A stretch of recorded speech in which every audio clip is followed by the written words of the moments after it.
What really happened with your host, Mike Rivero. The history the government hopes you never learn.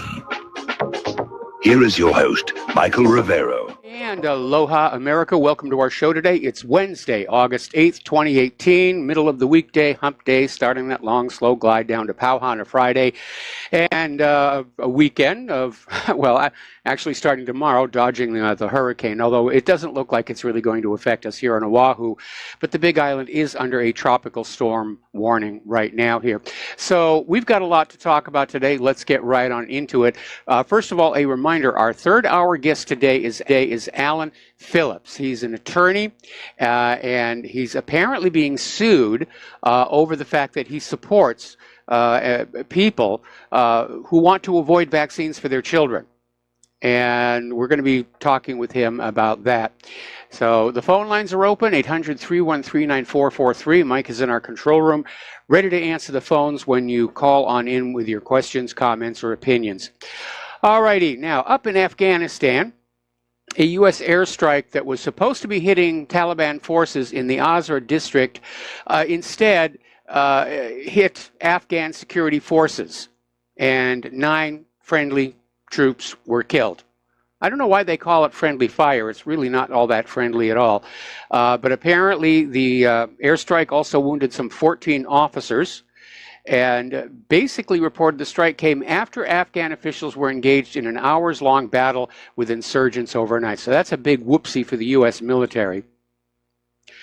Turning on down to Syria, government forces are attacking militant supply lines in northern Hama and basically trying to cut off their supplies so that they run out of food and ammunition. But again, this is winding down.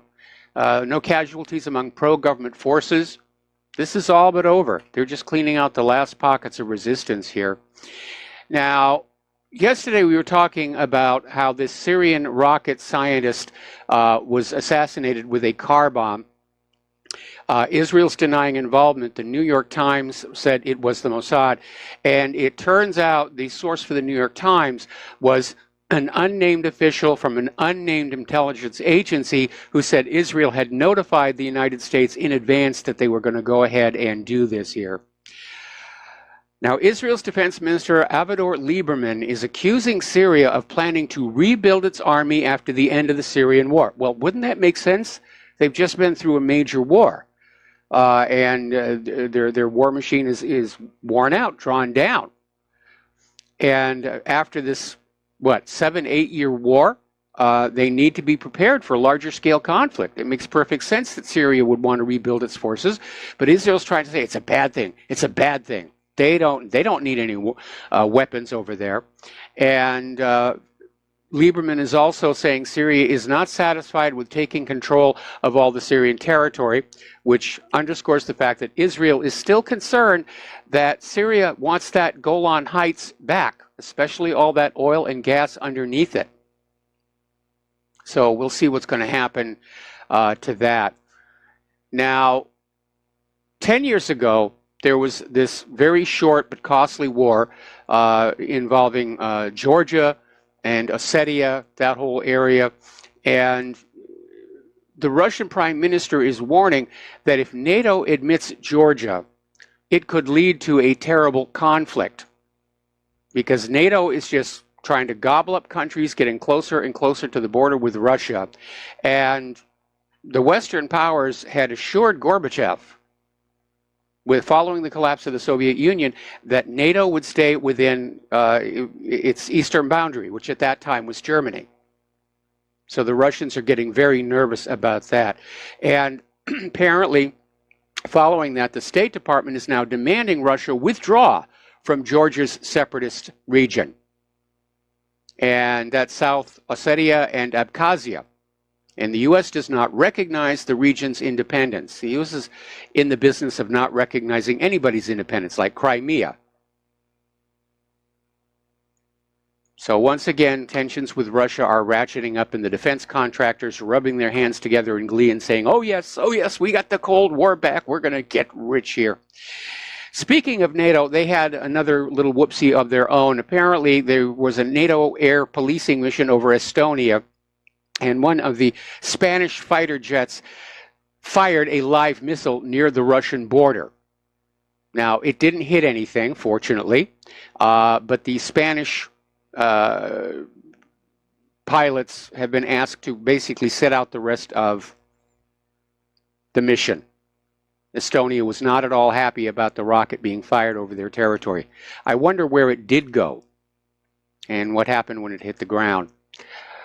Now, about 2 weeks ago, I think it was, I mentioned that Henry Kissinger is out there trying to reverse the original Cold War's policy of containment of using China to basically hold Russia in check, which was a big part of the Cold War policy. And now Kissinger's saying, we just need to do this in reverse. We will get close to Russia, have an alliance with them, and use them to keep China in check. But that's really an absurd proposition for a couple of reasons.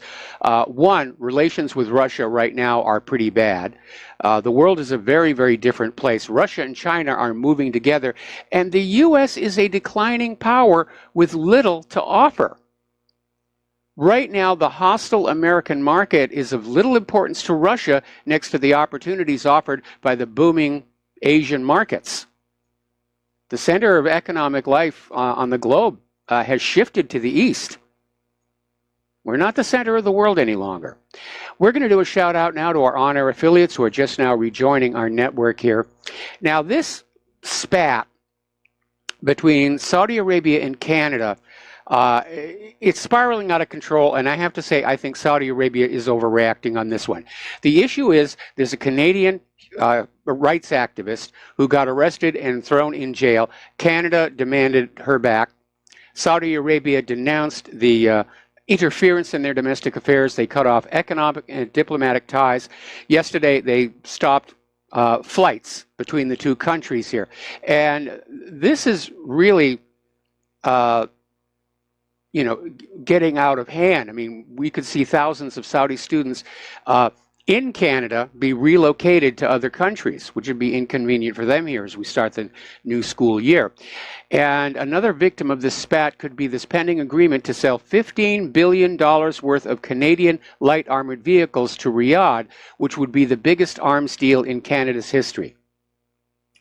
So, again, I think Saudi Arabia has drastically overreacted on this. Now, turning on down to Israel and Palestine, essential services are basically at the edge of collapse in Gaza. Israel has once again banned the transfer of fuel into the occupied and blockaded territory. This is coming from the United Nations Office for the Coordination of Humanitarian Affairs. And 2 hospitals, maybe more, will run completely out of fuel in less than 2 days. 40 of Gaza's 132 water and sanitation facilities only have enough fuel to last 1 or 2 days. And that means over 1 million Palestinians are at imminent risk of possible sewage overflow around the 41 main pumping stations. And all of this is deliberately designed and imposed on Gaza by Israel. Now, finally, somebody is taking notice because apparently Egypt is now allowing domestic gas into Gaza, and apparently they sent 250 tons of domestic gas to Gaza, and it's been a month since Israel shut down the crossing for goods and fuel. And apparently a Palestinian official told the Anadolu news agency that some 11 trucks of domestic gas entered Gaza through Salah al-Din Gate, located near the Rafah crossing. The Egyptian authorities are refusing to comment. They're not confirming it, they're not denying it, and I'm sure they're probably going to get a nasty phone call from Israel over this one. Now, as you know, Trump has been pushing this deal of the century on the people of Palestine, which basically says, we stood back and let Israel starve you to death. We're going to send in money now if you give up your desire for a right of return. But apparently the real plan going on, at least from Jared Kushner, goes way beyond that. And apparently somebody leaked some of these Kushner emails, and it shows that Kushner and Israel simply want the Palestinians to disappear. And basically they're trying to pull the plug on the primary aid organization providing help to Palestinian refugees and to convince surrounding Arab nations to make the Palestinian citizens. In other words, to simply push them out. Now, the UN Relief and Works Agency for Palestine Refugees in the Near East was established by the UN in 1949 with the help of the U.S. to provide relief for the Palestinians displaced from their homes following the establishment of Israel. However, 70 years later, most Palestinian people remain refugees, and the numbers have ballooned from around 700,000 to over 5 million.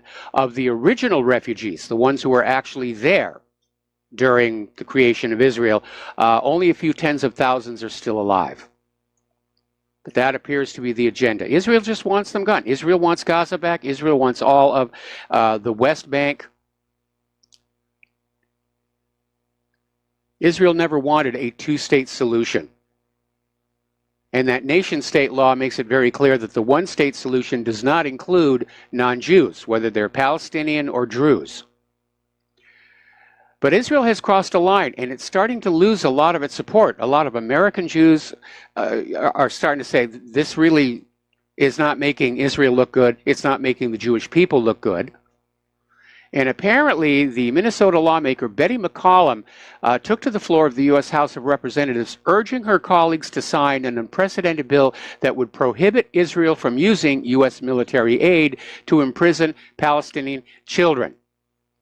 Now, it sounds rather minor, but what it underscores is the fact that this is the beginning of the end of total bipartisan support for the state of Israel. They've gone too far. And people who are supporters of Israel, it's backfiring.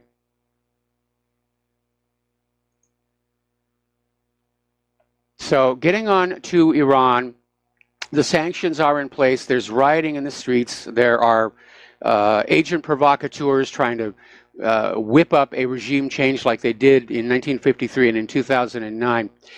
But there's this interesting article that came on out from Zero Hedge that says there will be no peace in strengthening Iran sanctions. And they're saying basically Trump is out of options. Sanctions is all he's got left. That's why he's using them hither and yon. Because they've lost in Syria, and everybody knows that. The ramifications of that are immense. It's basically revealed the U.S. as a paper tiger incapable of imposing its will on a world which is recoiling from its dominance. Syria stood up and said, no more. And Putin's intervention in Syria was supported by all the same people that are in Trump's crosshairs today: China, Iran, and Hezbollah. And eventually Turkey realized the U.S. could not be trusted. Thank goodness for enlightenment. And so now they're being targeted for economic destruction as well. So basically sanctions are all they've got left. And according to this article, this actually signals the beginning of the end of U.S. influence in the region. It's starting to come apart. This whole regime change and conquer the Middle East oil countries was supposed to be over in 2008. That's 10 years ago. And the U.S. is still stuck in Afghanistan. They're still in Iraq. They've lost Syria. They're still stuck in Libya. They're working behind the scenes in Yemen. Remember, Bernie Sanders came on out and said the U.S. is militarily engaged in 76 countries around the world. Our military is spread way, way too thin. And the nation is bankrupt. The stockpiles are drawn down. The existing weapons are wearing out. The new weapons coming out from the military-industrial complex, for the most part, seem to be high-priced junk. Now, Turkey has announced they're going to continue buying natural gas from Iran despite the U.S. sanctions. So that makes Turkey, India, and China. And this signals something that I've been saying all along. All of these other countries are simply learning to get along without the United States. The United States is no longer the indispensable nation in the global scheme of things. Now, down in Venezuela, Maduro is hoping Trump won't permit assassination plots against foreign leaders. Well, Maduro needs to look at the history of the CIA and how many foreign leaders have been assassinated by the U.S. government. But apparently there is this newsman in Peru, James Bailey, who's claiming that the assassination attempt on Maduro was planned in Miami. And he's reporting, there's a video that's on the front page of what really happened. He's saying the drones were bought in Miami, shipped to Colombia, smuggled into Venezuela, and the explosives put on them were disguised as TV cameras to try and get close. And they were foiled by the anti-drone technology that they always have surrounding Maduro for just this kind of circumstance. And there were 2 drones. And when the drone pilots realized they could not get close to Maduro, one of the drones detonated in midair. That one was caught on video. The other one crashed into a building. So according to this Peruvian newsman, it was made in the U.S. Remember, we reported yesterday that the U.S. had dropped sanctions against Venezuelan oil because they didn't want the government of Venezuela blaming the United States for the coming crash. Although I think pretty much everybody understands the U.S. has been conducting economic warfare against Venezuela for a very, very, very long time. Another article, this one coming out of Sputnik News. Europe is now seeking to boost ties with Russia and Turkey apart from the U.S. And apparently Turkey is seeking to host a new Syria summit to which the U.S. will not be invited. And Turkish analysts are suggesting France and Germany are also interested in expanding ties with Russia and Turkey. So again, the world is learning to get along without the United States of America. Well, we'll just throw more sanctions on you. That's what we're going to do, by golly. We're going to sanction everybody. All they're doing is they're isolating the United States economically and politically from the rest of the world. That's what's happening here. We have a new commander of U.S. submarine forces. He basically took the job last Friday. Vice Admiral Charles A. Richard came on out and made an acceptance speech basically saying, we shall not fail. The U.S. Navy's new submarine, basically says he's ready to take on Russia and China. And he said, we're back in a world in the midst of major power competition, and in that competition, our strength undersea is a key advantage that we have. That will not change on my watch. What he's saying basically is we've got the Cold War back. Money, money, money, money, money, money, money, money, money, money, money, money. So turning to the domestic politics here, I think it's safe to say at this point, Washington is gridlocked. And, you know, Trump is under unending assault from Congress, including members of his own party. The Democratic Party, if they win in November, they're going to block everything that he does until 2020. So a lot of people are saying he's got to get tough. He's got to put on those presidential brass knuckles. He's got to start acting like a president instead of like a real estate salesman. He's got to start being more like Teddy Roosevelt here. And the GOP and President Trump have got to do something about these tech giant social media platforms that are censoring conservative content, because they're doing it clearly in anticipation of the midterms, and they will continue to do it up to 2020. So more about that when we come back from these words from our sponsors. And aloha America, welcome back to our show here. And once again, we are standing in front of you with our hands outstretched.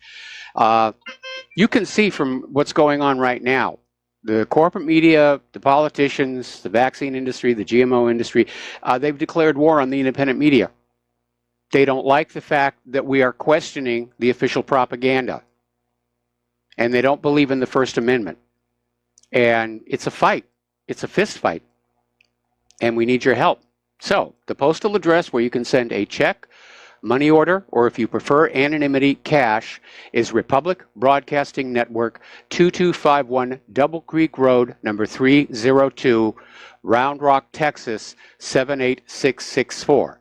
The phone number to make a debit or credit card donation or to pledge to be a recurring subscriber is 800-724-2719, extension 1 during business hours, extension 3 at all other times. So we're going to take a phone call now. Mark in North Carolina, aloha. Welcome to the show. What's on your mind?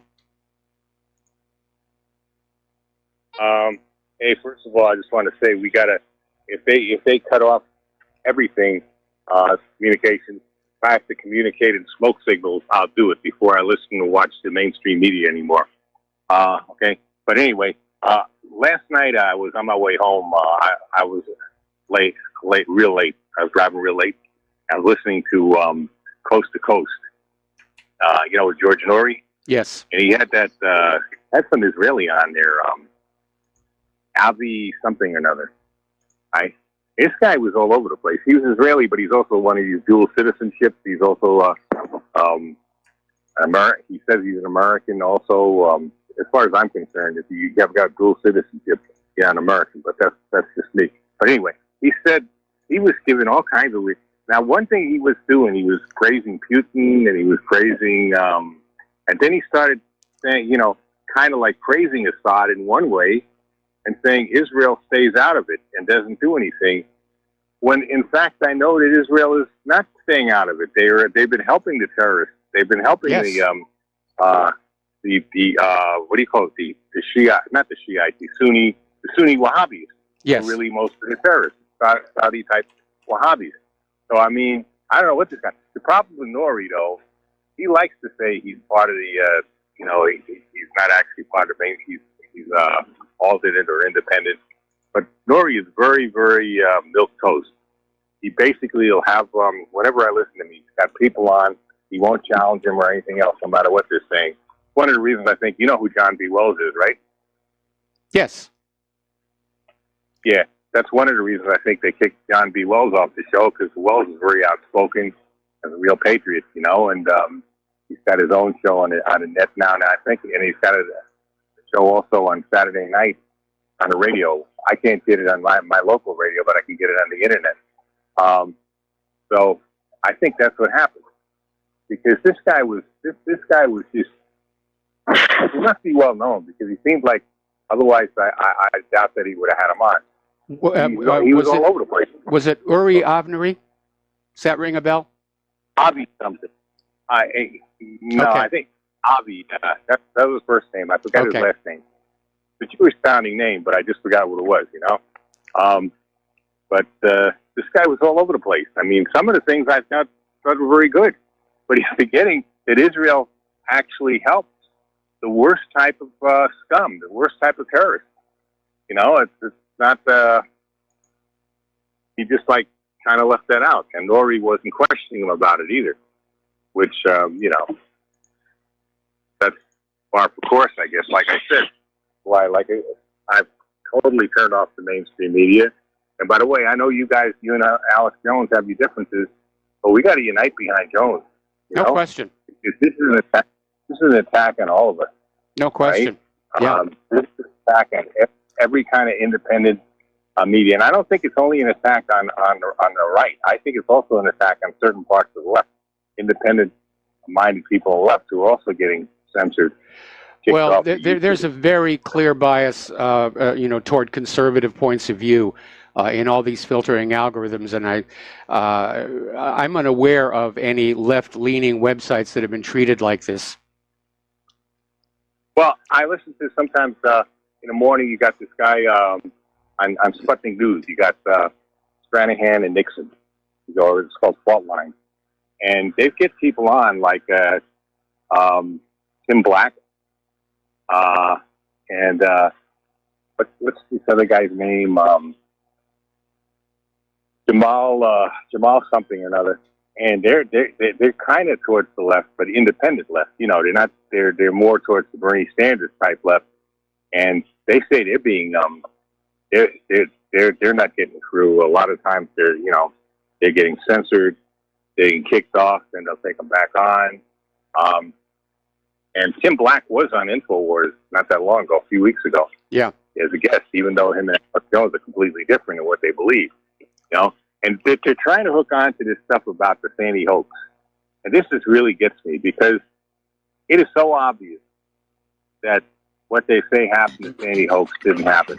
Okay, well, Mark, I'm going to have to put you on hold. Don't hang up. We got to take another break for commercials, and we'll be right back after these few words. And welcome back to the show here. We're talking with Mark in North Carolina, and this whole issue of the lawsuit over Sandy Hook. Those of us in the independent media, we do have to be very careful about what we say, that we don't cross a line into defamation, libel, or slander. And as long as Wolfgang Halbig and Alex Jones are just saying, there's a problem with this line of evidence, this seems to be wrong, the school was closed and so forth, they're on safe ground. But if at some point one of them said these parents are lying, that's defamatory. So I don't know exactly what went down leading to this lawsuit, but again, it's an assault on anybody out there trying to tell the truth, whether it's about false flag attacks or vaccine safety or chemicals in food or GMOs. Now, I just got an email here from somebody saying the World Socialist website is being shadow banned by Google and others. So yeah, that would be a left-wing website being attacked. But the World Socialist website is also a truth-telling website. And again, I think there's a multiplicity of players in this attempt to shut down the independent media. And, everybody's got their reasons. The deep state wants to keep their corruption secret. Vaccine makers want to go on selling bad vaccines. Monsanto and the other GMO companies don't want people talking about glyphosate. And the government in general doesn't want their false flags and propaganda exposed. And corporate media just wants to get rid of the competition because independent media has taken a huge chunk of their audience away and their ad revenues, and they're not happy about that. Mark, are you there? Hey, Mike? Yeah, there you are. Yeah. Yeah. Well, first of all, as for Wolfgang, I just talked to him recently. I've talked to him every few weeks, and he puts his number out there, and he actually was sued already by Leonard Posner. Yes. Whose son was supposedly killed at Sandy hoax, and then he was again killed a couple of years later in Pakistan. But Posner had to drop his lawsuit. When they went for discovery, and I forget exactly what was asked for. I think it was documentation that he actually lived near Sandy Hook, and at that point he dropped the lawsuit. Well, of course, because he's a phony. Yeah. I mean, why? But you can't get this out of not only the mainstream media. A lot of the alternate media is even afraid. A lot of the independent media. I was listening to Jason Goodman. Yep. Yesterday on YouTube. He talks like I think every week to Larry Nichols. I know who Larry Nichols is. Yes. And Nichols was even criticizing Jones for going into that with Sandy hoax. I mean, but yet Wolfgang has just about proven the whole thing was a hoax. Yes. I don't know what the big deal is. I don't know why people don't. I understand mainstream media isn't going to do anything, but why even Jones almost runs from this now is beyond me. That if we could finally prove that this is a hoax, the whole house of cards of the deep state or the shadow government or whatever you want to call them goes from JFK right on to today. The whole thing goes. It would be blown out of the water. And well, like you said a couple of times. First of all, two things you need to remember. Okay, the corporate media will never admit they took part in deceptions against the American people, even though that appears to be a big part of their business. And the government will never admit to this. So, as far as I'm concerned, Halbig proved his case. And I'm convinced. Same thing with Boston bombing. That was a setup. Just the backpacks alone are reasonable doubt that the Tsarnaev brothers were guilty of that. And How about the guy that got in Orlando? I'm sorry? The FBI shot him in the back of the head. How about the guy, the Chechnyan that was killed and shot in the back of the head there by the FBI? And by the way, the FBI agent who shot him, there were like 5 agents or something, and they said, well, they feared for their life because he was an MMA fighter or something. Nonsense. 5 men should be able to, subdue one guy. I don't care how good of a fighter he is. Especially with a bad leg. Anyway, the guy was injured, and he was shot just right through the crown of the head, like an execution. But I mean, right now, I'm especially with this move to try and go after the independent media any way they can. I'm sensing a huge amount of fear coming out of government, corporations, corporate media. They're very much afraid that the good times are pretty much over, and they're going to be coming after us, and they're going to be coming after us very hard. And as I said, the conservatives in this country had better stand up and take action, or they're going to be silenced. And Trump and the GOP Congress have from now until January, whatever it is, when the change of government takes place, to do something about this. The thing about that Chechnyan that was murdered is that the FBI agent who actually did the shooting was from the Boston area, which is one of the most corrupt parts. It goes right back to Whitey Bulger of the FBI. And the thing is, he was a former Oakland cop who was dirty, a dirty cop. Since I've worked in law enforcement, I know what they did. They kicked it rather than, he probably had higher ups that he were going to be exposed, so they gave him an out. They gave him a disability pension and told him to get lost. All right? Okay. Yet the FBI hires this guy. Now, I know the kind of, scrutiny you get as far as a background check, security clearance, because to work in the federal government in any kind of a security type. Because when I was a correctional officer down in Texas, I wanted to work for Bell Helicopter instead because I got tired of the prison, and I wanted to work for Bell Helicopter in security. And I was also looking at Pantex, which manufactures and destroys nuclear bombs. And they had a very, very strict security clearance. I couldn't have. I had bad credit at the time. I was, I had a bankruptcy and bad credit, so I was told right away, forget it, ain't gonna happen. All right, at the interview.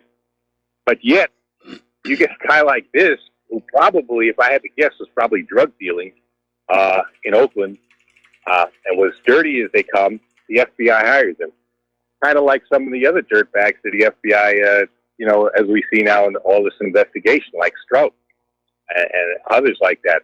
So there's something wrong. There's something going on, and if this can be exposed, you know what I mean? You got the Sandy hoax, and you got, like you said, you got the Boston we have bombing. Exposed it. That's why they're coming after us. Anyway, Mark, listen, need to let you go. Got a lot of news to do. We got a third-hour guest, and thank you for the phone call. So getting on back to the news here. We were talking about the necessity for Trump and the still GOP Congress to do something about this attack on conservatism on these social media platforms.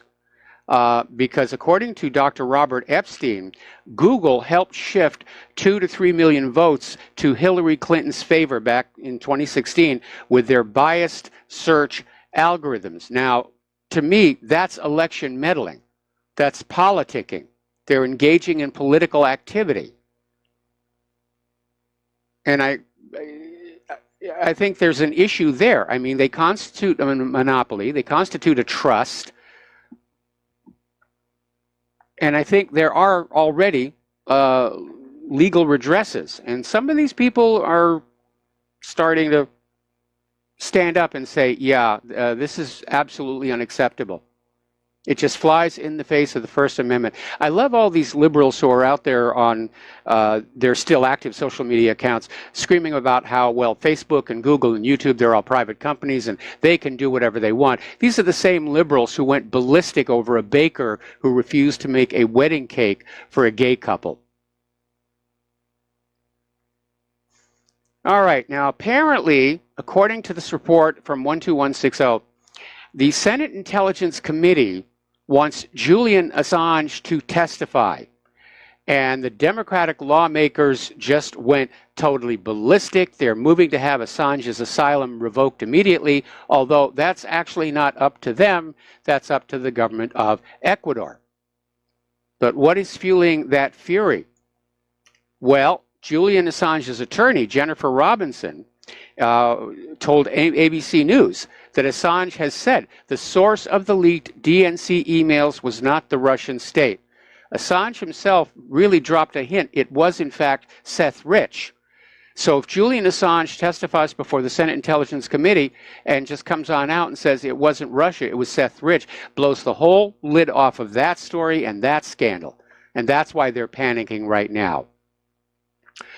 Alrighty, now House Intelligence Chairman Devin Nunes was being interviewed by Sean Hannity and came on out and said that the Department of Justice has handed over to congressional investigators all the requested classified documents under subpoena.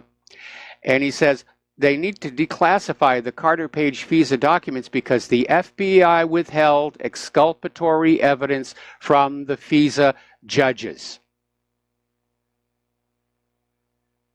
All right.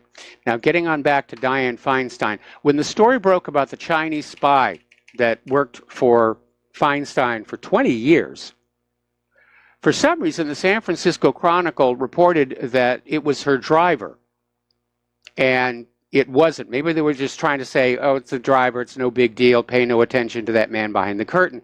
But apparently, the spy was her former office director, Russell Lowe. And Lowe worked for 20 years in Feinstein's San Francisco office. He was a staff liaison to the Asian American community before leaving 5 years ago after the FBI informed Feinstein they were suspicious of his possible espionage activities. And again, as I mentioned yesterday, I think it was, why did the FBI inform Dianne Feinstein about the possible spy but not inform Donald Trump? Just something to think about there. Okay. District Judge Amit P. Mehta is upholding BuzzFeed's motion to compel the U.S. government to answer questions about that Christopher Steele dossier. Now, BuzzFeed published the dossier in January of 2017. At the time, it was supposed to prove collusion between the Trump campaign and Russia and contained allegations including the possibility that there was a video of Donald Trump and some prostitutes behaving icky. And the dossier's allegations were unverified, and it was just political opposition research. Now, one of the people named in that dossier, Alexei Gubarev, sued BuzzFeed for defamation because the dossier included a paragraph that falsely said his company, Webzilla, was plotting to breach the Democratic Party's cybersecurity. Now, BuzzFeed is claiming fair report privilege, which grants protection for news outlets publishing fair and accurate reports on government action. In other words, if you are fed a bad story, there's, absence of malice, obviously, and you're protected. So they want to find out more about that Christopher Steele dossier. It was a complete hoax. And it was paid for by the Hillary Clinton campaign and the DNC. And Christopher Steele supposedly paid Russians for information. Now, there's Russian collusion, bought and paid for, dollar signs, ruble signs hanging all over it. But Mueller is, launching after Trump-Russia collusion. They've been pushing that story for a year and a half now without any single evidence on it. And now, of course, Mueller, to save face, is after Manafort for unrelated crimes and just trying to make it look like he's he's on his way. The danger, of course, is that he's got Manafort and Michael Cohen by the short and curlies, and he could literally convince them to lie about Donald Trump in exchange for staying out of prison. So it is incredibly corrupt. Now, speaking of Robert Mueller, apparently Robert Mueller met with the former Ukrainian president, Yanukovych, at the same time Manafort was lobbying for him. Now, Mueller had tried to distance himself from that, but apparently photographs have surfaced of Mueller meeting with Yanukovych. So that's a bit of an embarrassment for him.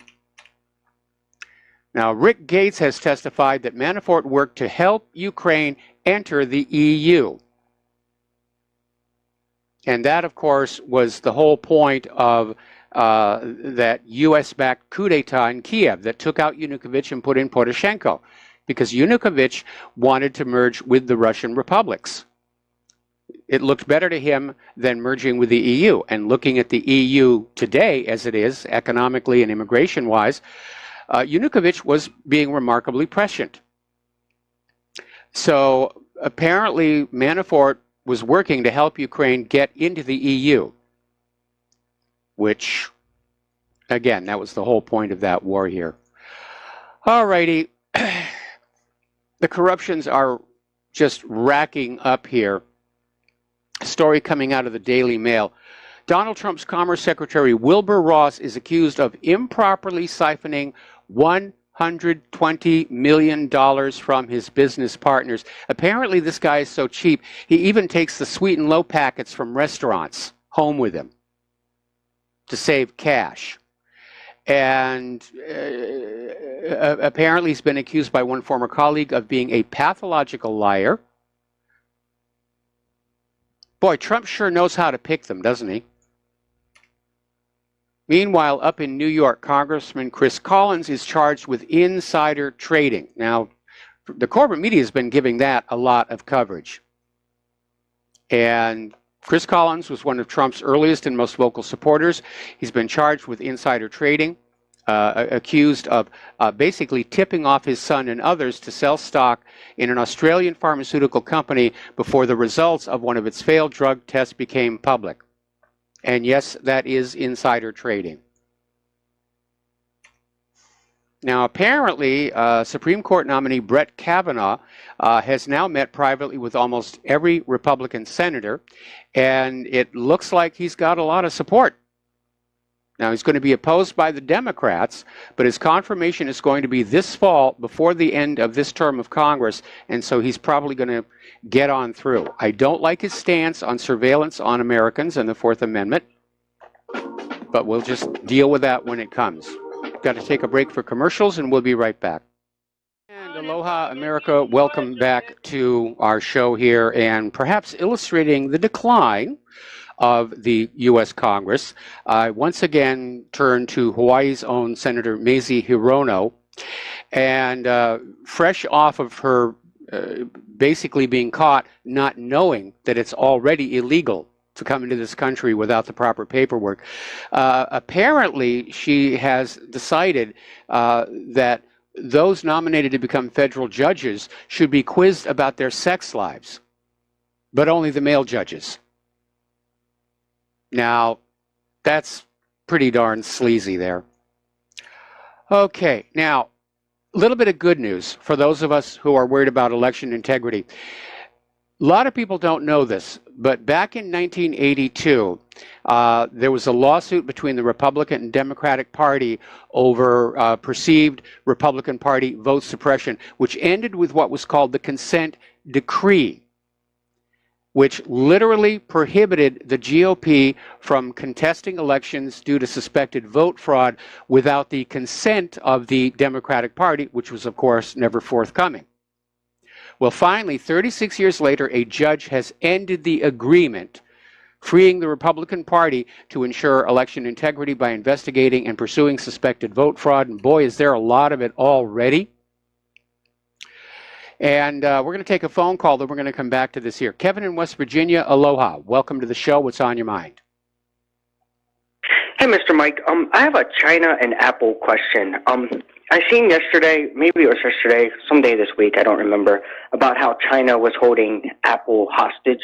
I think was the headline on Drudge. Well, my question is. Yeah. Go ahead. Well, I want to hear what you have to say. Apple and a lot of other American manufacturers could be caught in this tariffs war, and China might use them as a bargaining chip. But go ahead and ask your question. My question is, since it's state-run, Chinese state-run, could they or would they just shut everybody off that has an Apple phone, an iPhone?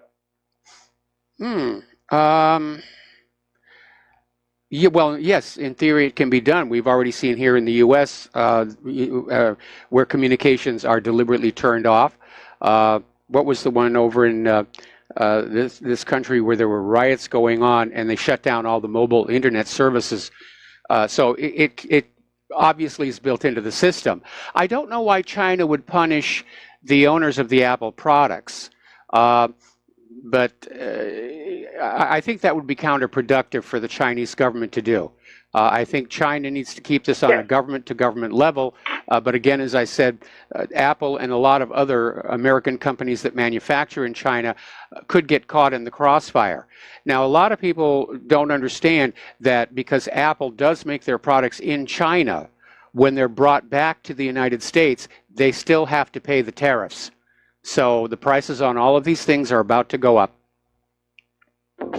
Did not know that. Thank you for clarifying that. I was just looking at it at an angle. If China was going to invade, that would be a way to stop communications, would be shut all the phones down. Well, that's civilian communication, not military communication. Anyway, I got to let you go. We got to take a break for station identification, and we'll be right back. And aloha, America. Welcome back to our show, hour number 2. The phone lines are open, 800-313-9443. We're talking about the issue of election fraud, of which there seems to be a great deal. And fortunately for the Republicans, a judge has now ended the so-called consent decree, where the GOP literally had to ask the Democrats for permission to investigate allegations of election fraud. And it was an absurd deal. It was basically a license for the Democrats to steal votes, unchallenged here. And now there's a lot to investigate. Down in Georgia's primary, a federal lawsuit has been filed over irregularities there. For example, Habersham County's Mud Creek precinct had 276 registered voters, but some 670 ballots were cast, according to the Georgia Secretary of State's office. But yesterday, magically, the number of registered voters on the Secretary of State's website was changed from Mud Creek to 3,704 registered voters. And in addition, there have been election security activists, a lot of sworn statements and exhibits from activists who experienced a series of bizarre and confusing issues at the state's polling places. Some Oakland County precincts ran out of ballots. Now, you know how many registered voters there are in the precinct. Why is it so hard to not have enough ballots? Over in Detroit, voters say they were not notified of polling place changes. Now, right now, the Democrats have launched a new voter registration drive for inmates at Rikers Island. And they basically are going into the prison with voter registration paperwork and absentee ballots for those who've been incarcerated but have not been convicted of a felony. If you're convicted of a felony, you lose your right to vote. And basically, it's estimated that 75% of the inmate population on Rikers would be eligible to vote thanks to this program. That's roughly 6,000 votes right there. So here we have the Democrats, the party of crooks and illegal immigrants. And boy, they must be getting desperate here. All right, let's take another phone call. James in Charlotte, aloha. Welcome to the show. What's on your mind? Yeah, Mike, how are you doing? Just a few minutes ago, you were talking about the situation that we all know has been the case of Mueller doing everything he can to squeeze and break Paul Manafort into giving up information, incriminating information, if in fact he has any, on Donald Trump, or in fact to go even further and to create incriminating information. What I was thinking, I obviously don't have any idea of whether this is the case, but I would think it would be a strong possibility that Manafort might in fact have an ace in the hole, and that Trump may have, through Manafort's lawyer, relayed to him that if he is convicted, that Trump will pardon him, which would basically take the pressure off of him having to give up information or to create information. That would be a really, really good idea for Trump to do, and he's also going to have to do it for Michael Cohen, because Mueller has Michael Cohen now by the short and curlies. Yeah, that's also true. I mean, obviously, we can't know if that is a fact, but obviously, if I were in Trump's shoes, I would certainly, use that strategy to make sure that they knew. I mean, there's all kinds of grounds for a pardon. I mean, I had heard a couple of lawyers talking about how incredibly over the top this prosecution by Manafort is. He's facing 304 years in prison. Yes. And I think the average sentence for a case like his, even cases that are significantly worse than his, is just a few years in prison and maybe a fine. And so, I mean, the prosecution is just so obscenely over the top and obviously directed at ulterior motives. Yeah, very clearly. And you're absolutely right. The real danger here is that Mueller's going to be able to convince Manafort and Cohen to just fabricate something against Donald Trump, because if there was any actual evidence of Russian collusion out there, they would have found it long before now. It's just not there. And apparently Trump's lawyers, Fox is reporting that Trump's lawyers have responded to Mueller's request for a face-to-face session with the president. Oddly enough, they're not saying what that response is, from which I would take a guess that they're saying no, unless there are strict controls on what is going to be asked.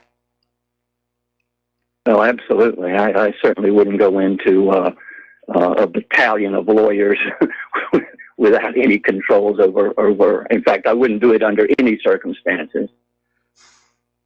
Well, anything else? No, that's all. I just thought I'd mention that to you. Yeah, thanks an awful lot, and we'll let you go here. And yeah, that would be a way that Trump could pull the rug out from under Mueller, is just signal to Manafort and Cohen that they'll get an immediate presidential pardon. Now, it doesn't make up for all the money they're going to lose going through that whole trial procedure, but it would be a good idea. All right, we're going to do a shout out now to our Honor affiliates who are just now rejoining the network.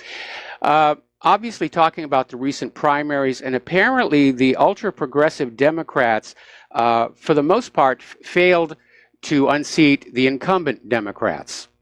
So the blue wave is looking more and more questionable here. Most of the candidates endorsed by Ocasio-Cortez lost. So already she's starting to look less and less like the Democratic Party's new golden girl. Apparently, the Troy Balderson, who is backed by Donald Trump, won the Ohio special election. And already the Democrats are out there saying, oh, it was the Russians. It was the Russians. You know, all those Green Party voters who basically took votes away from our person, they're agents of the Ruskies. Talking about kicking a dead horse on that one here. Here's a little bit of good news. Russia Today has received an Emmy nomination for their reports on war-ravaged Mosul. And this is their 6th International Emmy Award nomination. And good for them. Good for them. Now, The other day we were talking about the fact that the ultra-liberals out in West Hollywood voted to remove Donald Trump's star from the Hollywood Walk of Fame. And I chimed on in, what about Kevin Spacey, who's got no less than 6 separate investigations for sexual assault against him right now? And somebody wrote on in to say, well, what about Bill Cosby? Why does he still have his star? And I mean, I think it's a good thing that they took Bill Clinton off the Democratic fundraising because, I mean, his treatment of women makes Trump look like a choir boy. Now, as we reported yesterday, following last weekend's riots, the Berkeley Police Department posted the mugshots online on their Twitter feed, something that they do as a matter of course, and Antifa is freaking out now. And you know, the Berkeley Police Department is not backing down. Their spokesman, Byron White, said these people are coming from out of town, they're bringing weapons, and they're committed to violence. We don't want people to be able to do that with anonymity. Well, that's exactly what Antifa wants. They wear facial masks. They don't want you to know who they are. And it was a serious, severe situation. And the Berkeley police are right. These Antifa came from out of town. They don't live there. It's not their community. They're being brought in to cause a ruckus. Turning to the economic news now, Trump is going to slap another $16 billion in tariffs on Chinese imports starting August 23rd. This will, of course, cause China to retaliate against more American products. Now, Trump came on out with a supposed poll that 71% of American businessmen support the Chinese tariffs. I have to tell you, I'm having a trouble with that one. I'm sure that there are some American businessmen who are making products that compete with Chinese products are in favor of this, but our manufacturing base hasn't been built up to the point where there are enough of these manufacturers who are making domestic versions of Chinese products. That's going to take a while. It took 30 years for our manufacturing to decline. It's not going to be rebuilt overnight. Okay, we're going to take a phone call from Leila in Ontario. Aloha. Welcome to the show. What's on your mind? I'm sorry I'm calling in again today. I had not intended to, but the discussion of the right of return. Yes. I am claiming publicly that I do not, under any circumstance, authorize anyone to give away my right to return to my hometown. I was born in Bethlehem, July 12, 1945. I am the daughter of Zurbi Babish from the Hamula or tribes of Salama and Lama, and I do not give up my right of return. Nobody has the right to do that in my name or anyone else's name. Forgive my shaking voice, but I'm just so angry. I've lived a whole lifetime knowing that my identity was stolen. It's basically identity theft. We are the true people. If the Bible is based on any facts, and it's probably based on legitimate legends throughout the region, that even the name, forgive me, but this, I'm now 73 years old. I just turned 73 on July 12th. And I have waited an entire lifetime for the right to return to my homeland so that I could retire there. When retirement became out of the question, and my son asked me, what do you want me to do with your remains when you die? I said, if I die in Canada, burn me, cremate me, and flush me down the toilet, I don't give a damn. If I survive, and you can help me, I want to go back and die and be buried in the soil of my ancestors. That is not just a piece of dirt that people have been fighting over. It is the place where the highest of morals, the ideals of the human spirit and its capabilities at its best originated and were promulgated by more than just the Mashiach, be it Jesus or any of the others. There were many others before him and after him, and even Prophet Muhammad. I wonder if he was not trying to perfect Judaism, because if you look at Islam, it has many of the similarities of Judaism. except the one thing that he says is Allahu Akbar. God is the greatest, meaning that all those heretical Jews who were still worshiping multiple idols, be they within the land of Canaan, which to the Akkadians was known as Kenananu, meaning the land of the red, and all of those people, I believe that even Prophet Muhammad was only trying to perfect the people who had gone astray. So, again, if anyone around the world can hear this message and you have any sympathies or beliefs in the right of a person, an inalienable right, please speak to your legislators if they are human and tell them that the few surviving Palestinians do not willingly give up their right of return, and Mahmoud Abbas does not have the right to do it, and no one else has the right to do it on his behalf. And neither does Hananiah in Gaza, who probably, I question his total fidelity. But again, all of them, and Mursi, no, it's not Mursi anymore, it's Al-Sisi in Egypt. Yes. All of you. Assad Bashar al-Assad, thank you for standing up for the Christians for all the years that you protected the Christians, because the Arameans that survived were mainly in Malouala in Syria, but they've now been scattered. So for all of those who have defended Christians or anybody who was born in Palestine, please continue to defend the right of return for the few of us who remain. And as for this King David, David was not a Jew. Who was Ruth? She was a Moabite. And the mother of Solomon was the wife of a Hittite. A Jew would not have married a Hittite, even though David contrived for her murder. So Judaism itself never really had a claim to that land. It was a land that belonged to all the people of the world. And as for the Saudis, if I may for a moment, please stray just a little further. Anyone who owns a piece of land only owns land to a certain depth.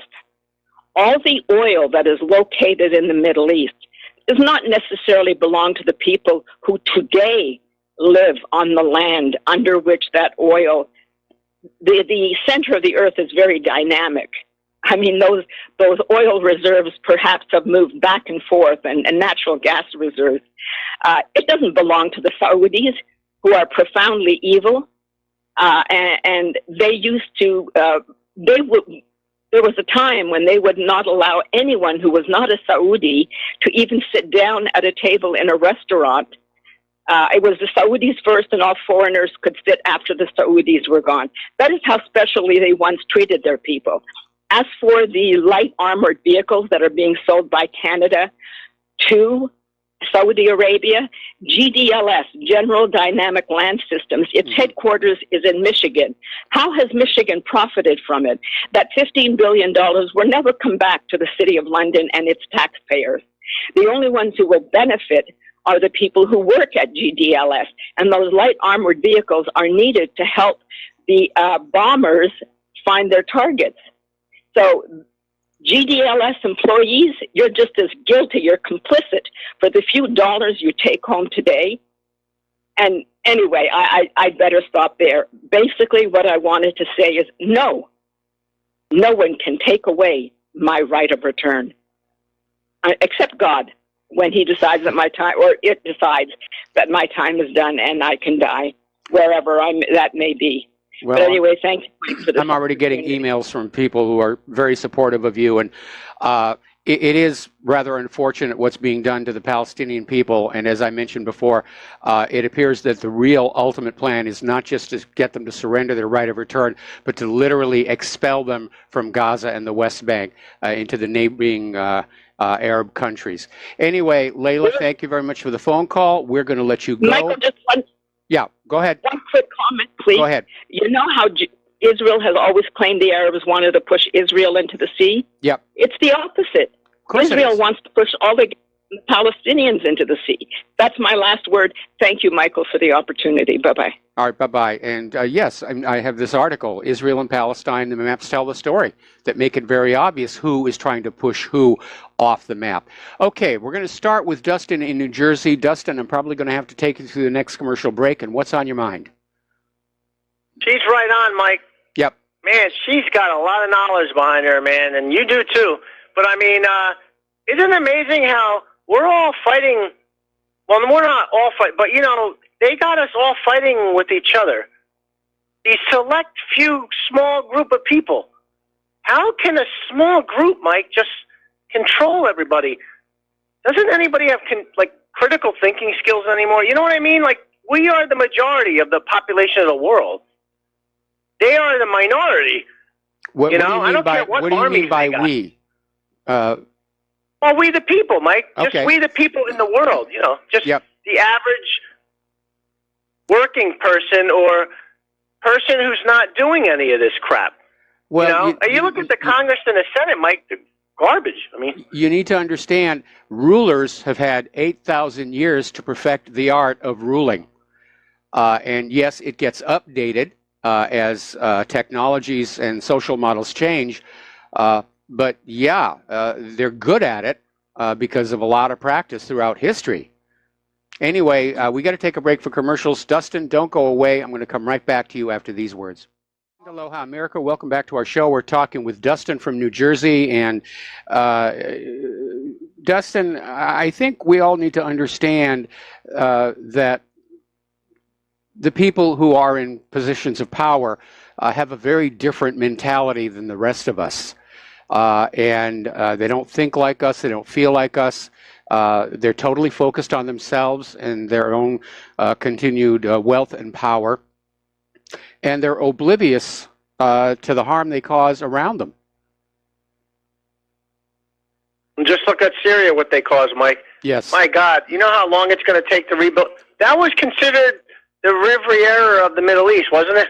Yes, it was. It was a beautiful place. I mean, you go to any of these countries where the U.S. has gone in, like, for example, Iraq, and you go back and you find photos from before the U.S. intervention or war or whatever you want to call it, and they're beautiful places. And you look at it today, and it's just all rubble and holes in the buildings. In fact, there's a photographer in Syria who basically found a whole bunch of pre-war pictures, and he went back to the same exact locations and took another picture. And he set up this little page where you could sort of swipe back and forth and see the difference.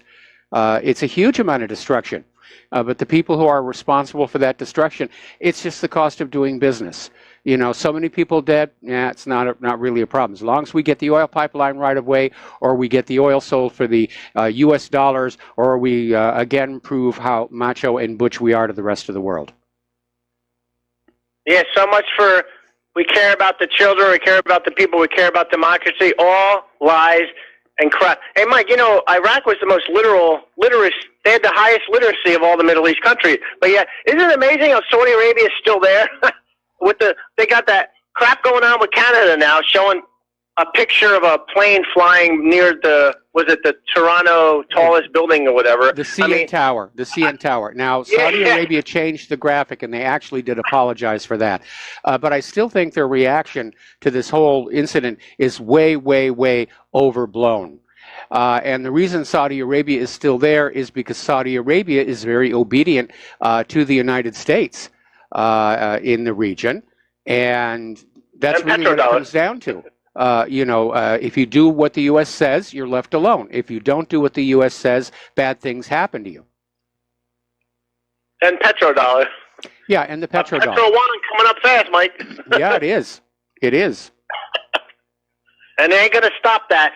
And isn't it funny, like you were talking about Henry Kissinger before, it's too late. I mean, where are these people? Like, these people are a year, behind. The Russia's not going to team up with the U.S. That dream is long gone. Yeah. I mean, come on now. Look at what we demonize them. Even the 2020 elections, did you know the Russians are, involved in trying to disrupt the 2020 elections, they said. I mean, it's only 2018, so it's all BS with this crap because it's going to keep going on and on. Yeah, it is. It is. And, as the U.S. declines and the government and corporate media lose influence, their lies are getting more and more outrageous. Again, we're caught in this cycle where now all they've got left is to try and shut down the independent media and sanction everybody in the world to do what the U.S. wants them to do. But again, that whole sanctions policy is based on this outdated idea that the U.S. is indispensable to the rest of the world, and that's simply not true. We don't manufacture all that much of anything anybody else wants. Nobody wants our GMO agriculture. And the world is reorganizing to basically operate without the United States. And Mike, did you hear about the British? They had the Americans weld the torpedo tubes on their nuclear subs, and the welding was all wrong. They messed up the whole welding, so they got to delay the subs launch for like a while yet until they fix all the problems. Geez, can't we even weld like some torpedo tubes? I mean, my God. Well, obviously, welding on a submarine has to be done absolutely right, or the sub could spring a leak and sink. That's what happened to the Thresher. They tried to save money by brazing the joints on some of these cold water pipes, and the brazing failed, and they lost the submarine. And Mike, did you see that new Russian? Was it the Queen Elizabeth? I forgot what's the new aircraft carrier with the two control towers? I'm not up to date on that one. I'll have to take a look. Yeah, it was using Windows, or I think they were using Windows XP still on their computer system. But that's the first. If they mess around with Russia, and that's the first target to get hit. My God, are these people like still living in like? Aircraft carriers are a thing of the past.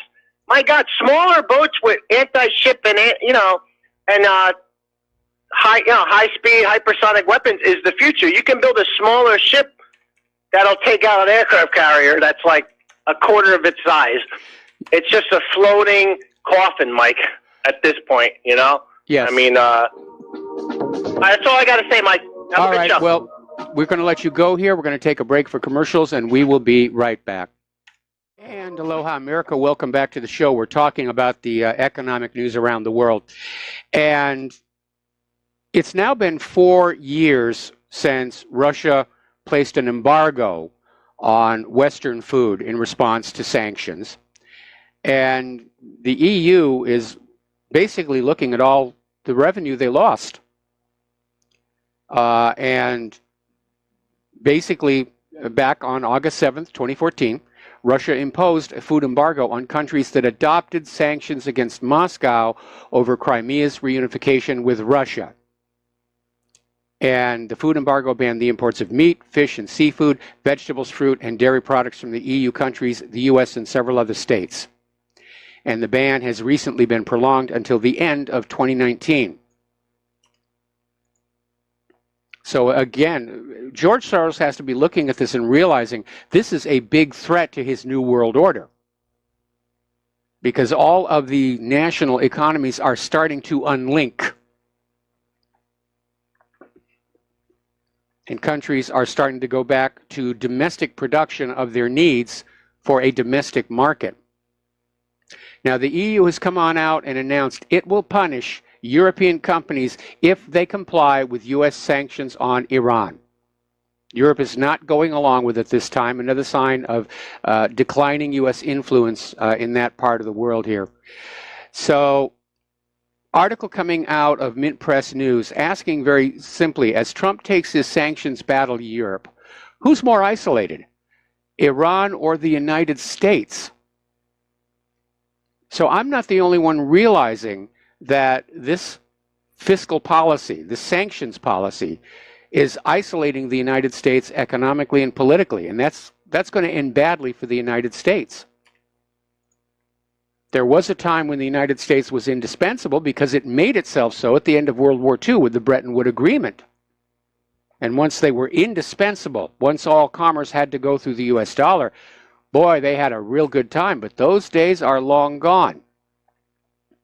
The US dollar is not king anymore. It has rivals in the yuan, in the ruble, in other currencies around the world. Now, another article that came out of Fort Russ is asking, will Iran and North Korea team up against the U.S. sanctions? Will North Korea start importing oil from Iran? Or will North Korea sell things to Iran that Iran cannot get anywhere else? Or they could sell, basically, the oil could go through China into North Korea. Now, everyone's talking about the price of oil is going up because of all the sanctions nonsense here. Global oil demand is only 1.5% higher this year than it was last year. But crude oil price is up 100%, meaning it has doubled. Over in Great Britain, Homebase plans to close 60 stores, threatening more than 1,000 jobs. Now, Homebase is sort of the British equivalent of Home Depot here in the United States. It's for do-it-yourselfers.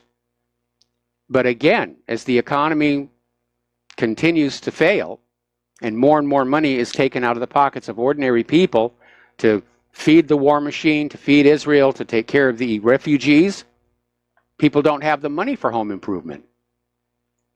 And so the home improvement stores are going out of business. And their supply chains, their manufacturers, it's going to work its way up. Article came out from the Boston Globe. Are there too many restaurants in Boston and not enough diners? Which is kind of a roundabout way of saying that Boston is going through a crisis in their restaurant industry. And apparently one of their higher-end restaurants, Les Sablons in Harvard Square, shut last week after just over a year in business. So, and again, people aren't eating out as much as they used to. Now, Warner Music is doing quite well. They're basically awash in cash, thanks largely to complete liquidation of its Spotify shares, totaling $504 million. Now, Spotify is still dealing with a couple of class action lawsuits, and in one of them, Claire's actually part of the class. Apparently, Spotify was using some of her music without permission. But the economy is in bad shape here, and new research is showing, this is research from TD Bank, reveals that 1/3 of married couples fight over cash at least once a month. And that's always a source of domestic discord, money, or sex. Now, turning to the immigration refugee situation. Apparently up in Stockholm, they were constructing a new police station in the no-go zone of Rinkeby, and it was attacked by masked offenders in a fiery siege. Apparently, a car containing low-grade explosives was used to ram the gates of the station and then set on fire by its occupants, who were also throwing stones and fireworks at responding firemen and officers.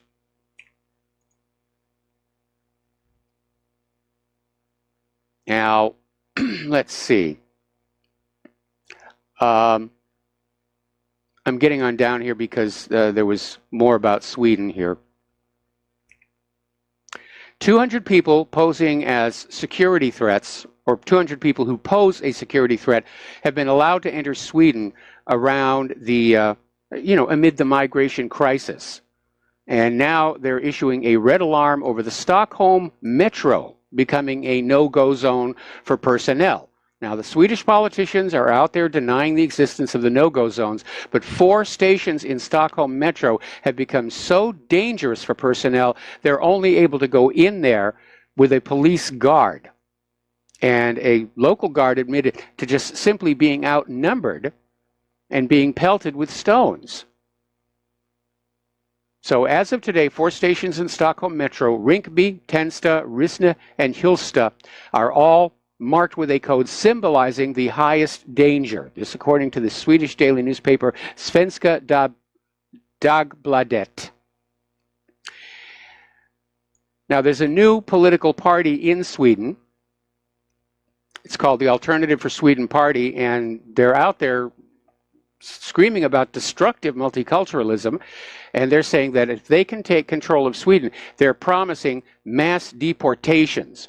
They're going to reconsider the bulk of citizenships and residence permits granted to these immigrants from the 2000s onwards, and they're talking about sending back hundreds of thousands of immigrants in a matter of several years.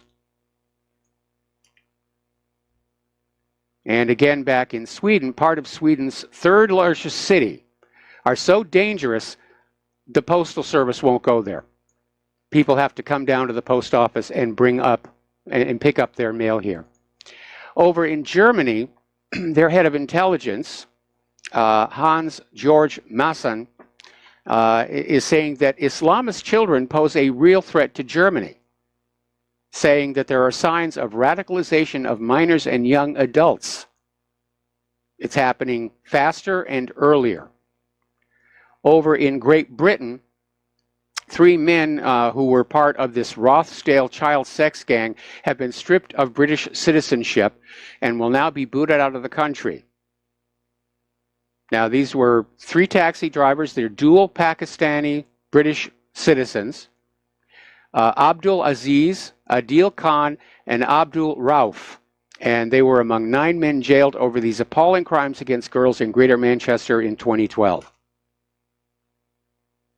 Over in France, in Val d'Oise, just north of the no-go heavily migrant population of Saint-Denis, there have been brutal attacks where this woman was being assaulted, and a man basically tried to defend his wife, and he got beaten to a pulp by these 6 youths. The crime there is so bad that one guy had his gold teeth ripped out by thieves in the same area last month. Back in Britain, an asylum seeker was arrested for raping a student in a cemetery. Just grabbed this 17-year-old student, dragged her into a cemetery, and raped her. He also attempted to rape another woman, but she escaped. And after serving his sentence, he'll be deported. Here's the interesting part. When he was asked for a plea, did you do it? And he said, yes, I did that. Why not? Talk about your culture shock.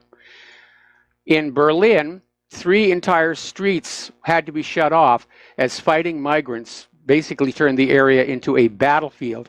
And it all started with these 2 women in their 20s started fighting, and about 50 people chose sides, and it turned into a massive street battle. Apparently, people smugglers are now using high-speed boats to smuggle Albanian illegals over the English Channel. Here in the United States, U.S. officials have arrested an illegal alien for multiple counts of rape after he tried to gain entry to the United States with a child he claimed was his daughter. And she wasn't. He was just bringing her along, and he was raping her. And this is a big issue over this reunification that the liberals are screaming about. A lot of these children being brought in by the illegals are not, in fact, their children. They're biological children. And apparently the rape victim's mother was assured by this illegal immigrant he was going to get her into the U.S. and secure for her employment. So it is a mess down there. It's time to put a stop to it. And we don't need the wall. We just need to actually enforce Title VIII. Enforce Title VIII. That's it. Now, all of this leads up to this British independent member of the European Parliament, Janice Atkinson, basically came on out with a comment I think we all need to remember. If we import the third world, we get third world problems, and that is exactly what is going on across Europe and here in America.